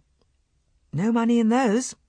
Anyone trying to help the glop men get rich quick would definitely have had the sense to say that only rich girl bio-face soothe with added lano smarm and derma-tested gloss glaze at £20 a tub would do the trick on Lulu's face. And Mrs. Opperline hadn't. In fact, she'd said as many sensible as silly things. Keep off the fried foods, eat fresh fruit and vegetables, drink plain old water, not those sugary fizzy drinks. It might have been Bonny's mother talking. Toby was right. She must believe it all. The only problem was that she took it all so seriously, and so did they. It had become the only thing that mattered. It was the most important thing in their lives. Somehow, with all this fussing, they had forgotten how very rich and big and deep living could be. When Bonny thought about it, she realised that all that morning she never once heard any one of them turn to another and say, "I missed you at swim club. Wouldn't that muss up their hair?" Or, "Are you coming camping this weekend?" What scruffs they'd end up looking. Or even, "Meet you in the library on Saturday morning." Oh no, they'd miss a whole 4 hours down the shops. No, Bonny thought glumly, watching them twirling and spinning and practising their prettiest faces. They were doomed. They had become like all those prissy milksops in the poems, walking in beauty but not going anywhere. It was her job to save them. That was obvious. But how? She couldn't go and talk to them because she was too busy with the sound and the lighting. And even those who weren't warming up were still frantically putting the last special touches to their makeup or their hair or their fancy costumes. They hadn't time to listen. And bossy Cristal was already striding around with the box that she'd taken from Bonny's room. "Time to choose places!" One by one, each of them shut her eyes, carefully so as not to smudge her makeup, whispered her own particular lucky chant, and picked out a coloured disc stamped with a number. "8!" Cookie chortled. "It's my lucky number!" Lulu inspected her own disc. 5, she groaned. "Right in the middle. Who's going to remember anything you do if you're right in the middle?" 1! Serena's eyes shone with delight, though she said in pretend horror, "Oh, it's awful going first. It's just horrible, horrible." Cindy Lou picked her number. "Goody, I'm last. Everyone remembers the last one." One by one, each of them peeled the paper backing off their disc and stuck the number on their music tape before bringing it to Bonny. They hadn't forgotten the incident with the pizza, she could tell, but no one wanted to get on the wrong side of her before the show, so they were all smiles and sweet voices. "You will remember how I want my spotlight, won't you? If I sing too softly, please turn down the backing tape. My floodlights must stay on for the whole dance, you know. Don't forget that my drum roll gets louder and louder." Bonny took notes and put the tapes in order carefully. After all, if she was going to try and save them, it would be a whole lot easier if they liked and trusted her, and all that squabbling at the lunch table hadn't made the best start in that. So she was as friendly as she could be, nodding and smiling as they trooped in, and reassuring them when, terribly nervous, they explained what they wanted again, over and over. And all the time Bonny was secretly hoping that Araminta would come in again, just to check about her lights and her snowflakes. This time Bonny would get things right. First she would say how sorry she was the two of them had ended up quarrelling so horribly earlier. Then she'd apologise again about the pizza. After that she'd throw herself on Araminta's mercy and beg her help in telling everyone how they were being used and how they could be so much happier if they had other things to think about than just being pretty. Bonny worked it out in her mind. Araminta would sidle in looking a little bit pouty and nervous, but once she was absolutely sure Bonny meant what she said, she'd listen carefully. When Bonny explained about the glop men, Araminta would look shocked and say, "Oh, let me help. We must explain to everyone. And now we're friends again. Please call me Minty." So it was almost a surprise when Araminta pushed open the door and stood there, not halfway ready to be friends again, but scowling horribly. Bonny stepped forward. "I'm glad you've come. I was just going out to find you to say I'm sorry." Araminta didn't smile. "About the pizza, or about being so mean to me earlier?" Bonny was irritated, but she kept her temper. "Mostly the pizza. After all, you were mean to me too. Not nearly as mean as you were." "Oh, please don't let's argue," Bonny said. Shoving a pizza in someone's face may be worse than telling everyone that someone's jealous, but I said sorry first, and that's harder than anything." Araminta was still making a grumpy, "I'm not convinced" face. The meeting really wasn't going as Bonny expected, but she pressed on because it was important. "But we have to be friends again, because I really need your help." "My help? Why?" She looked so suspicious that Bonny knew it wouldn't work. Araminta wasn't going to listen. And if she did, she wouldn't be convinced. And if she were, she wouldn't help. It was quite hopeless. Or was it? In a flash, the idea came. "Oh," Bonny said innocently, "I just had a little plan." "A little plan? To please Mrs. Opperline, so she'll forgive me for behaving so badly." "Please Mrs. Opperline?" Araminta's eyes lit up as Bonny knew they would. Then she made a face and said contemptuously, "Now, how would someone like you be able to please Mrs. Opperline? It's impossible. She only has to look at you now to get nervous. There's nothing you could do that would please her except not cause any more trouble." "There is," said Bonny, "and I'm going to do it." Again the glint shone in Araminta's eyes. "What?" "I wouldn't tell anyone else," said Bonny, "but I'll tell you. I'm going to brighten up the Curls and Pearls show." "Brighten it up?" Araminta looked doubtful. "Why should—" "Listen," interrupted Bonny. "How many Curls and Pearls shows have you been in, Araminta?" "This is my 7th, Araminta said. "And how many do you think Mrs. Opperline has judged?" Araminta rolled her eyes upwards as she did the counting. "Well, she's been running them since my half-sister went to Hooper Road School, and now she's getting on for 22, and there are 3 a year, and so—" Araminta's eyes widened. "She must have watched nearly 50. "Exactly," said Bonny. 50 Curls and Pearls shows. She must have seen every dance and heard every song a dozen times. I think she'd be delighted if someone fixed up something different. I bet she'd love a big surprise." Araminta was weakening, Bonny could tell. The charm school girls would all do anything to please Mrs. Opperline, especially on the day she chose the winner of the glistering tiara. Bonny felt a bit bad about being so sneaky with someone who had come so close to being her friend and whom she'd already upset by covering in pizza. But it was all in a good cause. The girls really should be saved from wasting any more of their lives. So, leaning closer, Bonny whispered in Araminta's ear. "Don't you think Mrs. Opperline would be thrilled with someone who arranged a nice surprise for her? Something really different, just for once? Don't you think she might even want to give them extra points?" Araminta drew breath sharply. "Extra points? Not for me, obviously," Bonny said casually, "because I'm not in the competition." "I am, though," Araminta said, thinking fast. "Oh, yes," said Bonny, "you are." She shrugged so innocently. "I suppose you might end up getting the extra points she would have given me as well. Why, you might end up getting so many you walk off with a glistering tiara." She peeped slyly at Araminta, whose eyes were glinting with desire. "The glistering tiara! Supreme Queen! Me! Oh, yes!" She spread her arms as if she were catching golden coins falling from heaven. "Oh, yes, the glistering tiara! Me!" Breaking off suddenly, she turned to Bonny. "But how do I know I can trust you? You've never seemed to bother about Mrs. Opperline having nice surprises before. Quite the opposite. You've given her several nasty ones. And me, too. So how do I know you're not just trying to get me into trouble? How do I know you don't want to win a crown of your own, the spiteful Miss Sparky crown?"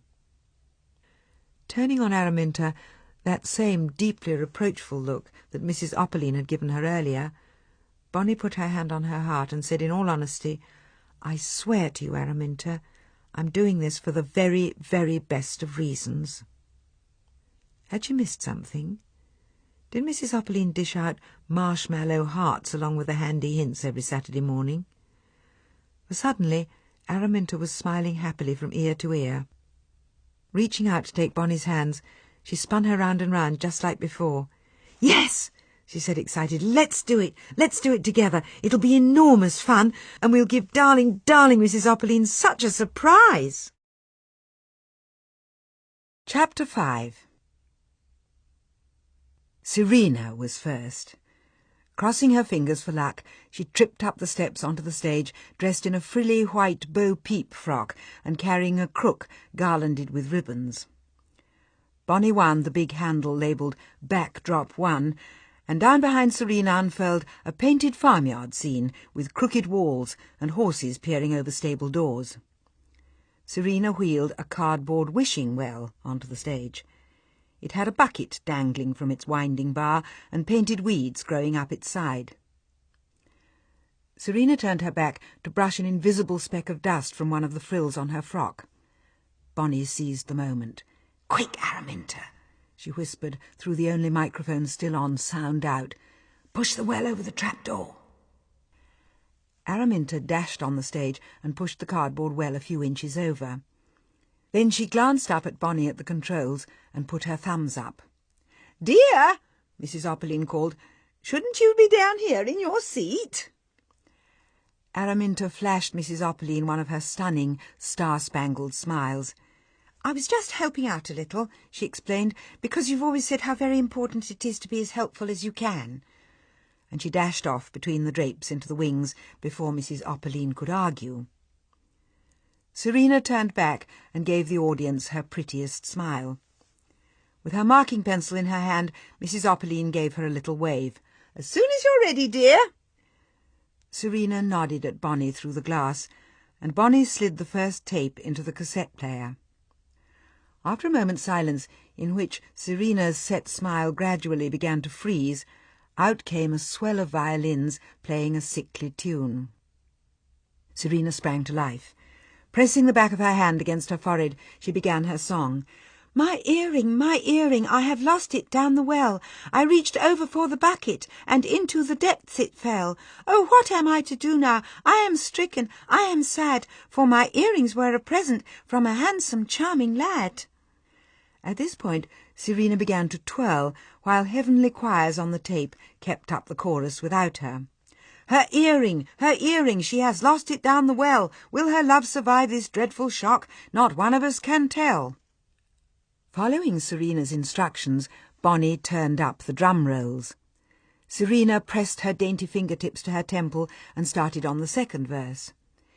If he peeps, he'll see it twinkle. If he peers, he'll see it flash. And perhaps he will be angry, and away from me he'll dash. He may fall in love with Flora from the farm along the way, and I'll spend my whole life sobbing at the well-side. Lack-a-day! In the control room, Bonny whispered, "Go." Again, Araminta put her thumbs up, then draping one of the fluffy white blankets they'd found in the storeroom tightly round her shoulders, she crept on all fours like a baby sheep, closer and closer to Serena, who was too busy twirling through the chorus to notice her. Bonny's fingers were tingling with excitement over the switch labelled Stage Trap Door. As Serena embarked on the last verse, she waited for Araminta's little ba as a signal, then flicked it from closed to open. Serena's song rang out quite loud enough to hide the low mechanical rumble as the trap door slid open beneath the cardboard well. Since I know my love will leave me, and my tears I cannot quell, in the darkness of despair and deepest misery I'll dwell. In a dramatic gesture of grief, Serena raised herself on tiptoe and spread her arms. Just at that moment, Bonny pressed the two buttons labelled Lightning Flash and Thunderclap, and Araminta, the blanketed lambkin, scuttled forward and butted Serena hard. Momentarily blinded by lightning, none of the audience saw, and deafened by thunder, none of them heard Serena's startled scream as, losing her balance totally, she dropped her beribboned crook and toppled out of sight into the well in a flurry of white bloomers. But everyone heard the splash.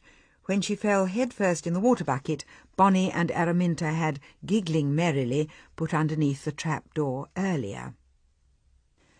Serena came up dripping, just in time to hear the impostor sheep singing two new last lines to her song. And to maidens the world over, the sad news this sheep will tell, how she's gone to join her earrings at the bottom of the well. Everyone cheered. Some of them, it must be admitted, were just delighted because Serena looked so terrible, with ringlets like rats' tails and eyes smudged as black as coal holes. But all the others had very much enjoyed the song, with the excitement of the sheep creeping closer to Serena, the flash and bang, and the ungainly tumble down the well. "Well done, Serena! That was brilliant!" Serena made a parting in her dripping hair so she could peer out. Everyone was laughing and clapping. She stood a moment wondering whether to giggle or cry, and then, deciding it would be a whole lot smarter to make the best of things, she spread her hands modestly. "I just thought you'd all like something a little different," she said, "and it was fun." Everyone looked at Mrs. Opperline to see what she made of this change of plan, but though she looked rather dubious, and anyone could tell she wasn't very much at ease with Serena's tangled wet hair and ruined makeup, she was still Mrs. Opperline and couldn't help saying something nice. "Very," she hesitated, "very authentic, dear." Not knowing what authentic meant, Serena took it for a compliment and smiled very prettily all the way back down the stairs to her seat. Araminta waved frantically at Bonny and pointed to the microphone.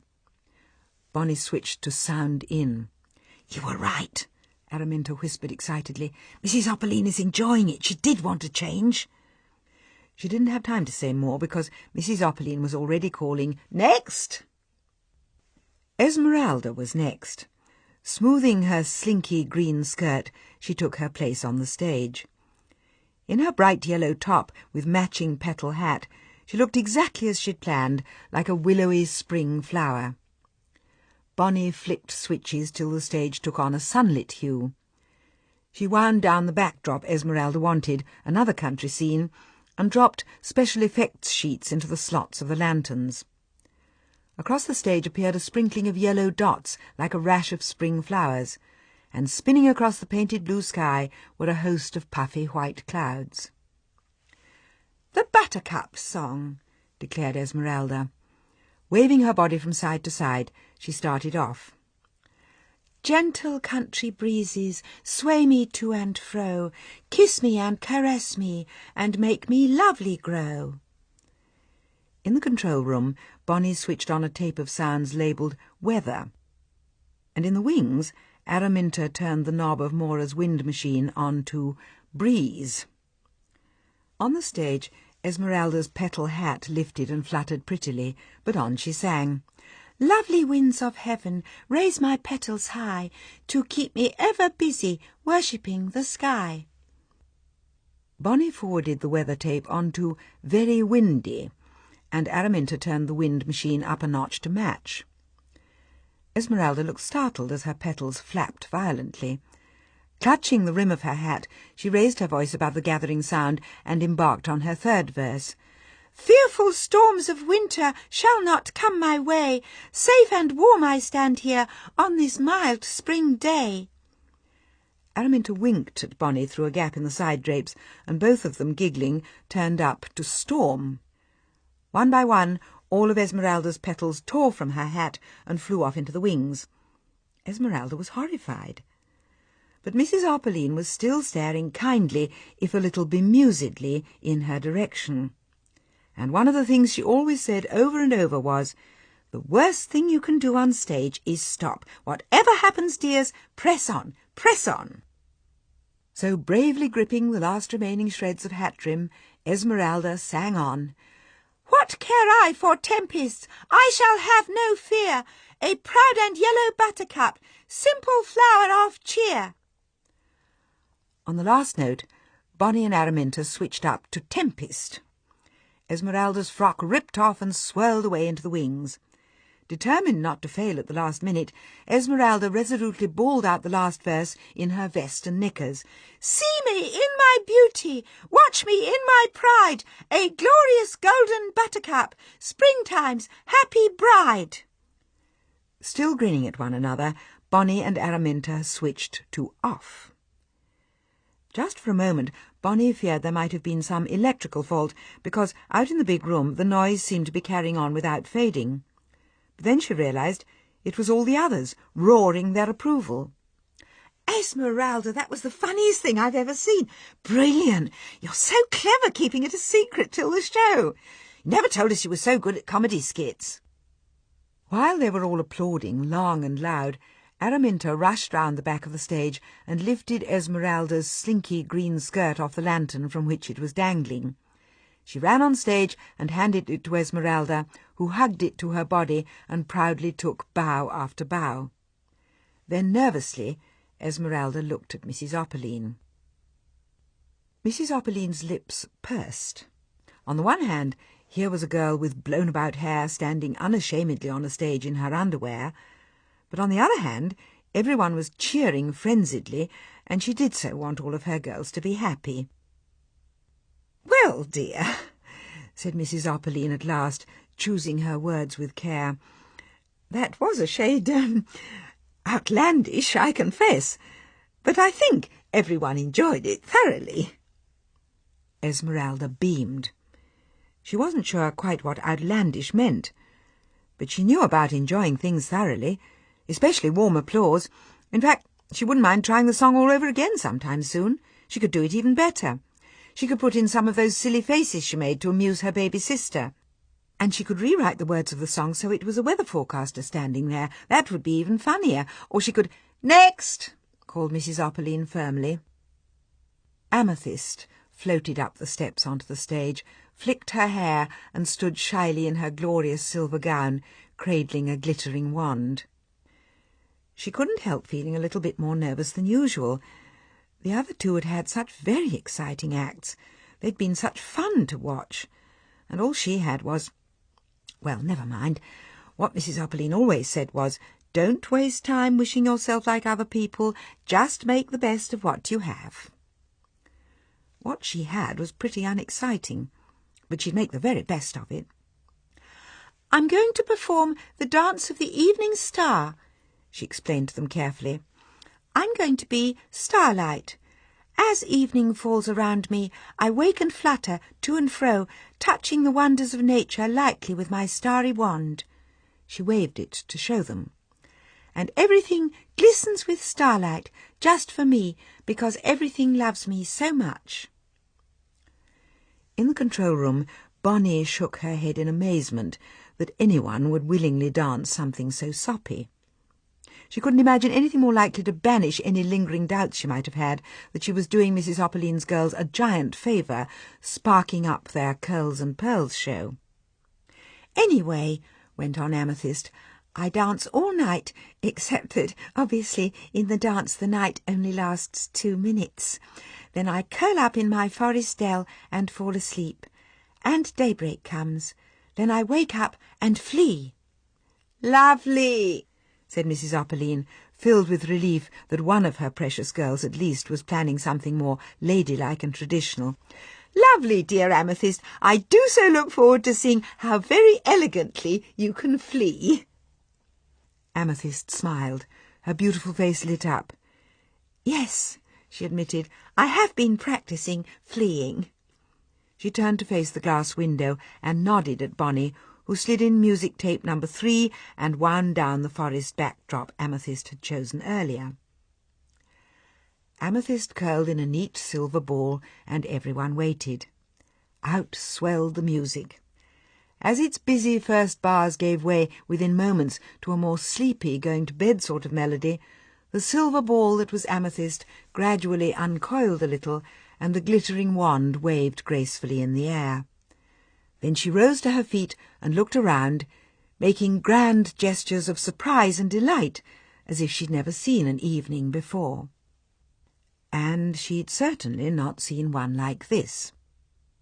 It started well enough, with Bonny focusing exactly the right tree-shadow shapes onto the stage and turning the evening through the right shades of darkening blue while switching the stars up more brightly. Amethyst flitted round, flicking her hair prettily and pretending to pat each of the soppy, slow-eyed creatures that were painted on the backdrop with her starry wand of evening. "Ah!" everyone cooed dutifully when she tapped the baby deer sternly on its head. "Ooh!" everyone chorused politely when she shook her finger crossly at the chipmunks. Amethyst swirled around, pretending to look for the squirrel. And then she screamed. For from the branch over her head dangled the shadow of a massive spider. Amethyst skidded to an ungainly halt. In the control room, Bonny was jiggling the spider silhouette furiously in front of the lantern, and on the stage the spider shadow leaped obediently to the attack. Amethyst screamed again. She'd secretly wanted something different, but this was horrible, horrible. The whole stage darkened and the shadows loomed. Out went the stars as if a cloud had swirled in front of them. Swampy green lights flickered eerily, and strange mists rose. In a frenzy of switch-flicking from Bonny, the baby deer ended up howling like a wolverine, the squirrels snarled, and when a demented chattering began to pour out of one of the loudspeakers behind the backdrop, Araminta suddenly had the bright idea of wheeling it behind the bit with the painted chipmunks, as if they'd suddenly come to life and flown into a fury. It was quite terrifying. From side to side ran Amethyst, desperate to find a way off the stage. She wasn't fleeing very elegantly for all her hours of practice. Each time she thought she'd found a safe way to go, a shadow shaped like broken fingers seemed to snatch at her, or shadows of branches underfoot snaked out as if to trip her. Her enthralled audience shouted, "Try that way, Amethyst! No, it's not safe, try the other side! Amethyst, watch out! Look behind you!" Round and round Amethyst ran in ever more desperate circles. From behind the backcloth came a werewolf's cry, and then another sounding even closer. Amethyst tore at her hair in fright. Sweat glistened on her face, melting her perfect makeup. Her lovely features twisted in terror, and in the end she did the only thing that she could think of, and hurled herself back in a silver ball on the floor, covering her eyes with her fingers. And that's when Bonny switched on the sounds of tiny, scurrying feet. Spreading her fingers slightly, Amethyst saw the little furry balls of shadow flitting across the stage. "Oh, not rats, no!" Amethyst jumped to her feet and started beating at them with her glittering wand. As the music came to an end, and Bonny regretfully turned up the light to flood the stage with rosy dawn, Amethyst was to be seen clutching her torn skirts around her, still trying to beat to death a dozen skittering rats that were just shadows. And how the audience clapped. "Amethyst! Why didn't you tell us you could act?" "My heart's still thumping, Amethyst. You ought to be in horror films. You're brilliant. Do the scream again, just one more time. It was so blood-curdling." "I really thought that was a spider, and the rats fooled me too. The rats fooled everyone. Did they fool you, Mrs. Opperline?" Mrs. Opperline blinked hastily. It wouldn't do at all to admit that ever since the spider she'd had her eyes tightly closed. Not that it had helped much. She had still heard the werewolf's cry, the wolverine's snarl, and the terrified squeals from everyone around her. Better say something, or they'd force her into watching it again, so she could mark it properly. "Gratifyingly macabre, dear." Amethyst smiled bravely. She didn't know what gratifying meant, or macabre either. But now the lights were on again, she could at least get off the stage without falling over from fright. It hadn't been fun. It had been terrifying. But they were all talking about it so excitedly, and patting her on the back as she went shakily back to her seat. Only a minute ago she could have cheerfully strangled that new Miss Sparky, Miss Electric Shock more like. But now that her heart had stopped thumping, she could admit to herself that this Dance of the Evening Star must have been a whole lot more thrilling to watch than the usual old waking and fluttering and fleeing. "Next," called Mrs. Opperline faintly. Up on the stage walked Sarah Jane. But as Bonny reached for music tape number 4, she saw a shadow fall on the desk in front of her. Hastily she swung around. "Toby!"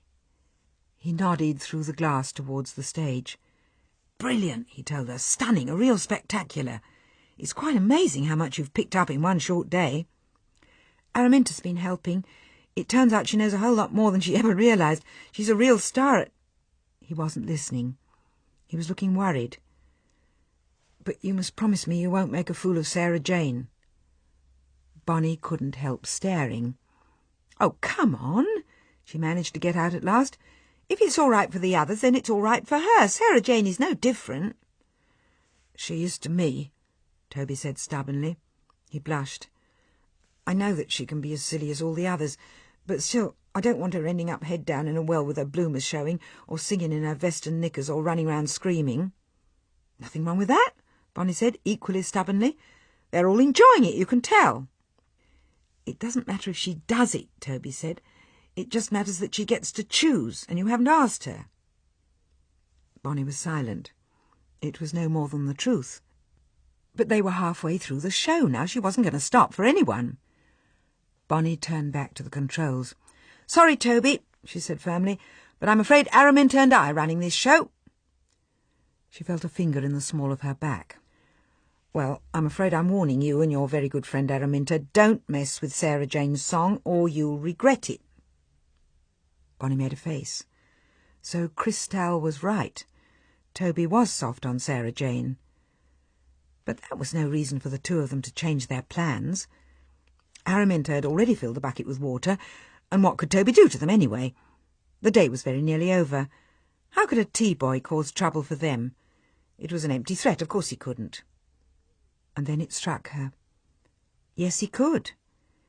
He could rush down and tell the lady on the desk what she and Araminta were doing, and she could hurry off to fetch Mum out of bookkeeping advanced and... Fetch Mum out of her class? Oh, that would be awful. It was so very near the end of the day that she might be in the middle of the test that would give her the certificate she needed so badly. Why, she might be on the very last question. To be so close and have to lay down your pen and rush up to the 3rd floor because of your troublesome daughter. What a way to start your new life in a brand new place. "All right," said Bonny sourly. "You win." But then suddenly, ringing in her ears again, as if she'd somehow pressed the echo switch, she heard the little phrase he'd used to warn her so sternly. "You and your very good friend Araminta." And suddenly she didn't mind. Let Sarah Jane get on and do her bit in the Curls and Pearls show as soppily as she'd planned. If it mattered so much to Toby, and it obviously did, she'd just sit back and watch, with her good friend Araminta. "All right," she said again, a whole lot more cheerfully. "We won't do anything to Sarah Jane, and that's a promise." Chapter 6. Bonny slid in the music tape and dropped into the revolving lantern the sheet that threw images of glittering rain. While Sarah Jane stood waiting for the excited chatter of the audience to die away, Bonny signalled frantically at Araminta to move to the nearest loudspeaker, then whispered, "Don't throw the water." "Why not?" hissed back Araminta. "It'll be brilliant. Everyone will love it." Already Sarah Jane was stepping forward. "I can't explain," Bonny whispered hastily. "There isn't time. But just don't throw it. Don't do anything. Promise?" Araminta shrugged, disappointed. But like a good friend, she answered trustingly, "Well, if you say so." Sarah Jane was explaining now. "This is a lovely little song and dance called Pretty Miss Raindrop. It starts with a great peal of thunder, so you mustn't be startled. And then I fall to earth in a glittering shower. There aren't many words in the song." She stopped, embarrassed. "Well, actually, the only words in it are drip, drip, drip. But I do sing them over and over." More of a threat than a promise, Bonny thought privately. But she obediently pressed play when Sarah Jane gave the signal. There was a moment's silence. Then from the speakers flowed the plaintive sound of violins. Bonny waited for the thunder peal. Sarah Jane had told her 3 times over that this was the cue to switch on the glittering shower. But nothing like a peal of thunder came, only the music rising and falling like souls lost in grief. Bonny peeked through the glass. Poor Sarah Jane looked positively stricken. Could this be the wrong music? She glanced at the empty tape box. Yes, it was number 4. But in the rush to speak to Araminta after Toby's warning, might she have slid it in on the wrong side? Oh, no. Toby would kill her when he realised there was something wrong. In desperate hope, Bonny held on for 1 or 2 more bars in case the thunder came. But it was hopeless. It didn't sound at all the right sort of music for rushing round being a raindrop. Clearly the only thing to do was take out the tape and start again. Sarah Jane looked more and more panicked as the wrong music poured out behind her, and a great scowl was gathering on Toby's face. Bonny's finger reached out for the stop button, but just at that moment Sarah Jane threw back her head and opened her mouth wide. Bonny hesitated. Had she decided to press on and sing whatever it was she had recorded on the other side? The haunting melody rose, and out of Sarah Jane's mouth there poured a waterfall of notes so pure and lovely that Bonny's hand froze from sheer enchantment. Dark my days and dark my hours, since Lord Henry broke my heart. I'll forsake these golden bowers, and the seas of grief I'll chart. Beside her, Toby moved closer to the glass. Already the glower on his face had cleared. He looked entranced, and Bonny could see the fingers on his left hand twitching, as though, as he listened, he was playing the melody along with his precious Sarah Jane on some imaginary violin. The glorious voice poured out of the loudspeakers. Even Araminta had put down the bucket and stopped, looking wistful as she listened. Lost my hopes and lost my beauty since Lord Henry rode away. Was there ever such a cruelty? Was there ever such dismay? The lovely voice soared. Even if Toby weren't in the way, rapt and unreachable, there was no need for Bonny to switch on any glittering showers. Sarah Jane's voice alone could glitter and sparkle, flash and blaze. All Bonny had to do was keep the simple spotlight trained on her. If she could sing like this and steal their hearts, why should she bother even to step out of the bright circle of light that was all Bonny offered? Will Lord Henry hear my singing? Shall I charm him back to me? In his ears my verse is ringing, in his heart my melody. The music swelled and died. The song was over. Sarah Jane hung her head, deeply embarrassed, and for a moment or two there was no sound at all. Beside Bonny, Toby stirred uneasily. Beyond the glass, the clapping started. Araminta put the bucket back where it was supposed to be, and Mrs. Opperline dabbed at her eyes with a frilly lace handkerchief. Toby's eyes shifted to the audience. Whose is that spare seat next to Sarah Jane's? It's Araminta's. She's not using it. Instantly he was at the door. Silly to waste it. You're soft on Sarah Jane, aren't you? Did he even hear her? She didn't think so. He'd already gone. Bonny sighed heavily. And after all those lofty speeches about silly girls. Though, to be fair, he'd stuck with just feeling soft until he'd heard her singing so beautifully. It was her talent, not her pretty face, that had bewitched his heart. As he slipped into Araminta's empty seat, Mrs. Opperline rose from her own over-full one. "My dearest Sarah Jane," she said, still plainly moved, "that was incomparable." Nobody knew what incomparable meant, but it was obvious it was a compliment of the highest order, so everyone happily nodded along. And after that, it was quite clear to them that Mrs. Opperline was almost as taken with the new-style Curls and Pearls show as her pupils.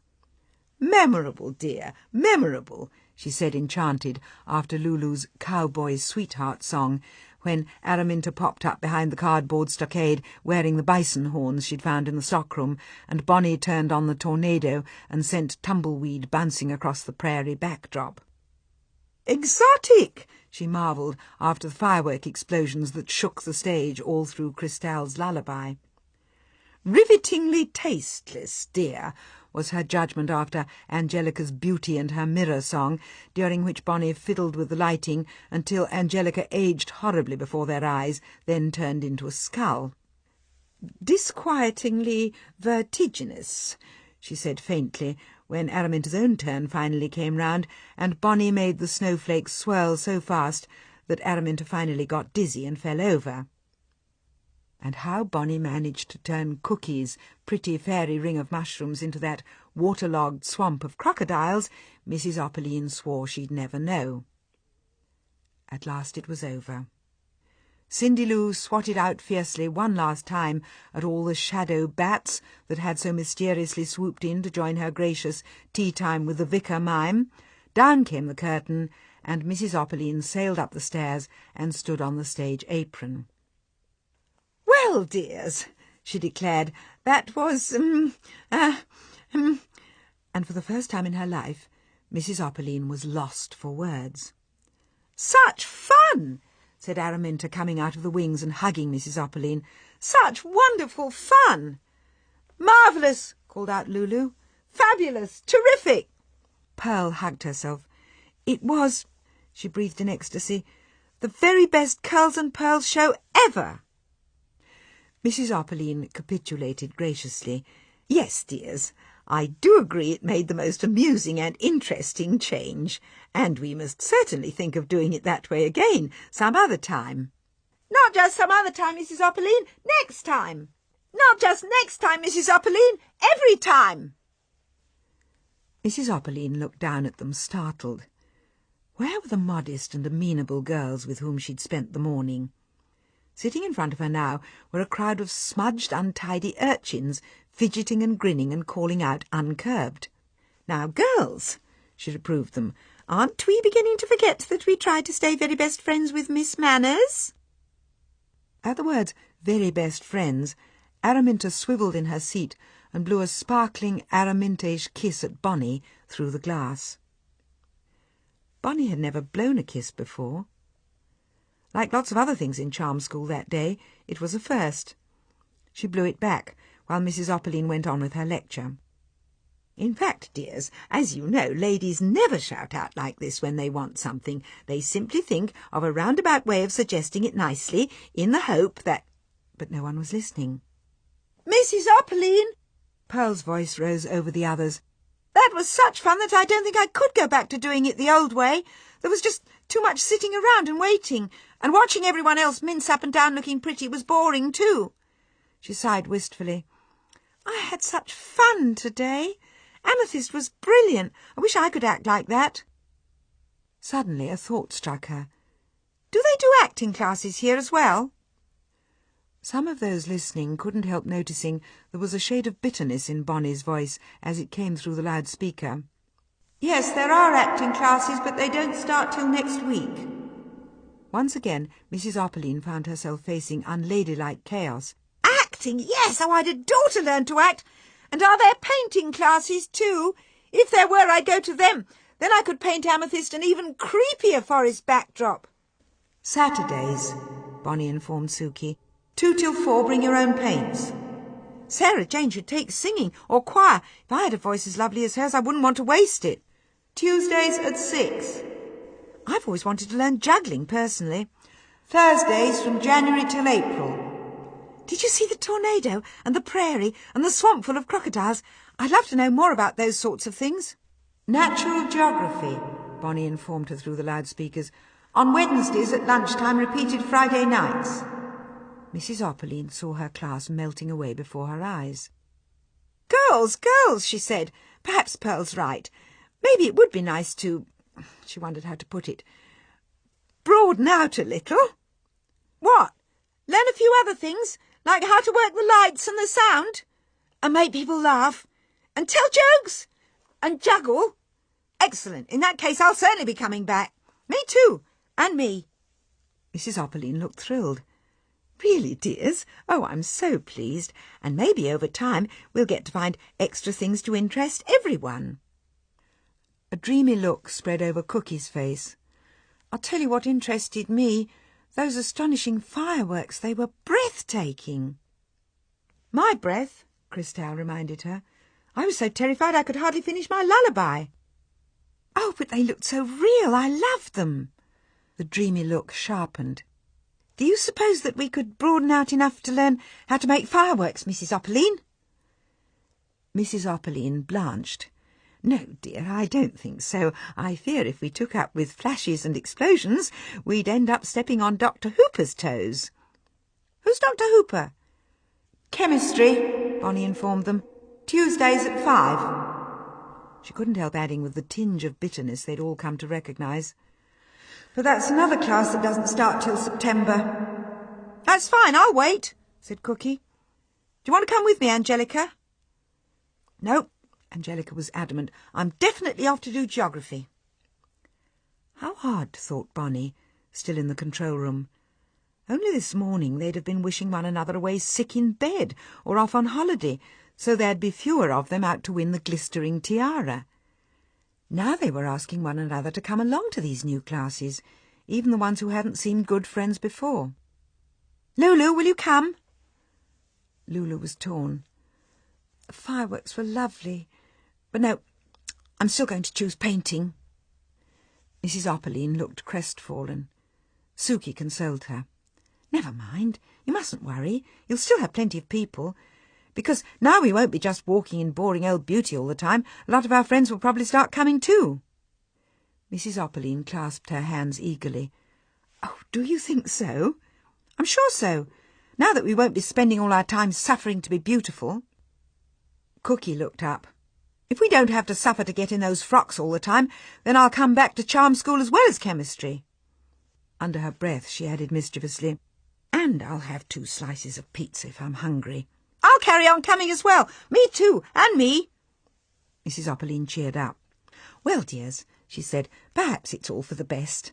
I have been giving these classes for years and years, and times do change. If you're all busy doing all these other interesting things, you simply won't have quite so much time to sit with your elbows in lemon halves and wander round the shops looking for just the right thing. Her eye fell on Toby, holding Sarah Jane's hand. Though I do hope, whatever you're all busy doing, you'll always try and remember how to behave. A thought struck Araminta suddenly. Won't we have to change the charm school motto, now we won't be suffering any more? Mrs. Opperline looked anxious. Oh dear, oh dear. I know, cried Lulu. How about handsome is as handsome does? What about beauty is in the eye of the beholder? Called out Esmeralda. I quite like beauty is truth, truth, beauty, quoted Cookie. Horrified, Mrs. Opperline put up her hand to stem the rising tide of heresy. Shall we leave that till later, dears? For the moment, let's just decide who we're going to crown the Supreme Queen, and then we'll do all these other things next time. Next time. Bonny looked round at the chaos in the control room and wondered what on earth the famous Mora would think of all the mess when she came back. Leaping off her swivel chair, she hastily started putting things away in boxes. She didn't want Mora complaining to Mrs. Opperline. Mrs. Opperline might not be keen to have her back. And she might want to come. After all, if charm school was, as she hoped, about to turn into fun school, it would be a wonderful way of spending time with Araminta. Though they might even turn out to be in the same school, in the same class even.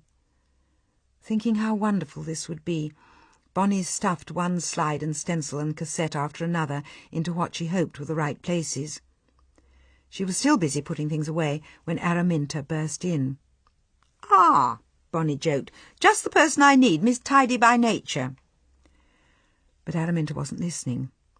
Rushing to a little cabinet on the wall, she unlocked it and carefully drew out a beautiful, sparkling tiara set on a flat satin cushion spangled with shimmering crystal beads. Holding it reverently, she walked past Bonny, busy on her knees, and carried it back to Mrs. Opperline. Mrs. Opperline held it high. "I wish there was one for everybody," she said. "You all gave such fine performances. It's so hard to decide. And we never even got round to doing the catwalk parade, which might have helped me choose the winner properly." "We could still do that now," suggested Angelica. Mrs. Opperline looked down at them all and shuddered. "I don't think so, dears. You all look a little bit—" the word was scruffy, but it seemed so rude— "unpolished. And I'm afraid I somehow mislaid my marking pad while that frightful Wolverine was growling at Amethyst. So, dears, I'm horribly afraid I'm not quite sure who ought to be." But Araminta was on her feet again in her excitement. "It's obvious, Mrs. Opperline. There's someone here who's won it fair and square. Amethyst made us scream with terror, stuck in that awful forest, and Serena made us laugh ourselves silly, tumbling into that well, and Sarah Jane made us cry with her beautiful singing. In the interest of honesty, she amended this. Well, some of us, she added politely. But who made all of us do it? They were silent. In their heart of hearts, every single one of them knew that, but for one person, at this very moment they'd have been mincing up and down the catwalk in their pretty frocks, trying to look beautiful enough to win the glistering tiara. And instead of bouncing up and down excitedly on their seats as they were now, making interesting plans for the future, all except one of them would have gone home and sobbed into her pillows, feeling nothing but clumsy or podgy or ugly. It was a struggle, but they'd had a brilliant afternoon, and there were good times to come. "All right, that's fair enough. Yes, I agree. She did a spectacular show. Those bats, those rats. Personally, I love the tumbleweed. Do you suppose I should be thinking of classes in botany?" Deep in her boxes, Bonny overheard the word botany coming through the sound system. "Mondays," she called out automatically, "between 6 and 8 with optional Saturday field trips." Once again, Mrs. Opperline had visions of a vanishing class. "Right then," she said hastily, "since you obviously all agree, the glistering tiara goes to—" Everyone shouted it together, "Miss Sparky!" Startled, Bonny looked up from her tidying. "What?" "Miss Sparky!" Mrs. Opperline called out again. "Our own supreme queen! Time to be crowned, dear, with our lovely glistering tiara!" All the blood drained from Bonny's face. "Oh, no! Oh, no!" Staying on all fours, she made for the door. The knees of her jeans picked up huge dusty smudges, but she didn't care. She just kept her head down and carried on scuttling towards the huge green glowing sign that promised exit. 2 leggy pillars suddenly barred her way. Toby. "And where do you think you're going?" "Home," Bonny whispered. "Quickly, before they get me." "They're not planning on hanging you," Toby pointed out. "They simply want to make you supreme queen." "Well, it's ridiculous." "No, it isn't." "Yes, it is." "Well," Toby said judiciously, "I do agree it is a little strange that you should be the winner." A soppy smile spread over his face. "I mean, it is a bit difficult to see how anyone could have chosen you after that touching and heart-rending song about Lord Henry." "Excuse me," Bonny interrupted tartly, "but if it weren't for me, your precious Sarah Jane would have sung a song that goes drip, drip, drip." "But that was just your mistake." He was quite right, of course, but he'd annoyed her. For a moment she couldn't think of any suitable retort. And then Mrs. Opperline's words came back to her about reaching the heights of fashion. And she told him loftily, on the contrary, it was a combination of vision and planning and hard work.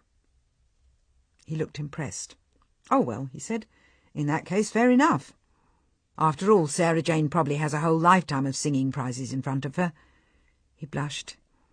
"In fact, she says she's going to let me accompany her on my violin, so now I really need a better one. I won't mind doing this boring job so much each Saturday." "If Mrs. Opperline's classes go the way I think they're going," Bonny said, "your job won't be so boring in future." "True." He looked delighted. "Well then," he said, "you seem to have sorted out just about everybody in one short day. I definitely think that you deserve the glistering tiara." Bonny thought about it for a moment. She looked at all the lamps and equipment she'd worked so hard to learn how to handle so they could have their brilliant show. And she thought of the changes she'd made for them. And she thought of Araminta. "Yes," she agreed. "I think that I deserve it too. I've earned it fair and square. I'll wear it with pride." "Good," Toby said. "And Sarah Jane can be crowned with my admiration instead." "That's nice," said Bonny. "She looked good in that." And laughing, she walked out as Toby opened the door for her, bowing like a footman. Everyone was waiting. Mrs. Opperline beamed. "Ah, there you are, dear. It is a pity we don't have time to dress you up a bit just for the presentation. You would have looked such a treat in Cindy Lou's blushing rose frock, but never mind, we must just make the best of things." Obligingly, Bonny dusted the knees of her jeans before walking up the steps. Mrs. Opperline held the glistering tiara aloft. Its rhinestones sparkled, and the sequins sewn onto its velvet rim twinkled in the gleam of the one spotlight Bonny hadn't yet switched off. "It gives me inordinate pleasure," said Mrs. Opperline, "to place this precious crowning glory onto the head of our most deserving Supreme Queen, Miss Sparky." None of them knew what inordinate meant, but they cheered anyway, as Mrs. Opperline wedged the tiara firmly on the unruly hedge of Bonny's hair, and Cindy Lou took a photo. "There, dear, don't you look nice?" Bonny could see from her reflection in every mirror round the room that hers would be the first of all the photographs in the corridor outside to show a grimy face with unbrushed hair wearing the prized tiara. Her look of triumph, though, would fit in very well. "Thank you," she told them all. "Thank you. I've had a wonderful day. I can't remember when I last had so much fun. I'm really glad I chose to come to charm school." "Are you, dear?" Mrs. Opperline was thrilled. Bonny couldn't help hugging her. Yes, I am, and I'll be back again next time if you'll let me." "My dear, we'll be honoured," Mrs. Opperline said. "Honoured and charmed." The rest of the afternoon passed in a flash of tidying and laughing and swapping jokes and stories and putting away chairs and exchanging phone numbers and addresses. It seemed to Bonny it was half an hour at most before Mrs. Opperline finally ushered the last of them out into the corridor and along to the lift. "Bye, dears. Take good care. See you all next time. Bye, Mrs. Opperline. Bye." On the ground floor, Bonny spilled out of the lift, giggling, surrounded by chattering girls. Beside the desk, Mrs. Bramble stood holding her certificate and talking to the lady who had sold them their tickets. Both of them stared as Bonny rushed over to greet them. Neither could understand how that sour and resentful creature from whom they'd parted that morning could have turned into the bubbling, excited person in front of them now. Mum, come and meet Minty." She pointed round the group of girls. "And Cookie, and Lulu, and Esmeralda, and Cindy Lou, and—" Mrs. Bramble waved her certificate in Bonny's face. Snatching it, Bonny inspected her mother's name on the dotted line, then hugged her proudly. "You did it! Brilliant! Well done!" "What about you?" asked Mrs. Bramble. And then, unable to deny the evidence of Bonny's shining eyes and all the girls gathering round her, she risked the tiniest little tease. "A little bit better than you expected, was it?" Bonny's face was radiant. "Better? It was brilliant. I learned so much and made so many friends. I even won their funny old glistering tiara, and I'm Miss Sparky for a whole year. And Minty's going to phone me tonight, if the phone's on yet. And, Mum, can I come back again next time Mrs. Opperline runs charm school? Oh, please, please, please. I'll help unpack all the packing crates and sort out the plates and dishes and put things away in cupboards." And she reached for her mother's basket. "Oh, let me carry all those heavy accounting books. You must be tired. I'll take these to the car." Mrs. Bramble stared at her daughter. What on earth had happened all day up there on the third floor? What on earth was the glistering tiara? How would you get to be a Miss Sparky? And who was this Mrs. Opperline who'd weaved such magic over the miserable, sullen daughter she'd been arguing with that morning? No time to ask now. Already Bonny was frantically waving and calling to a couple leaving arm in arm. "Bye, Toby! Bye, Sarah Jane!" In fact, she didn't stop waving and calling out her merry goodbyes to her new friends till they were safely in the car. Mrs. Bramble could hardly believe it. Only one day at charm school. But it worked.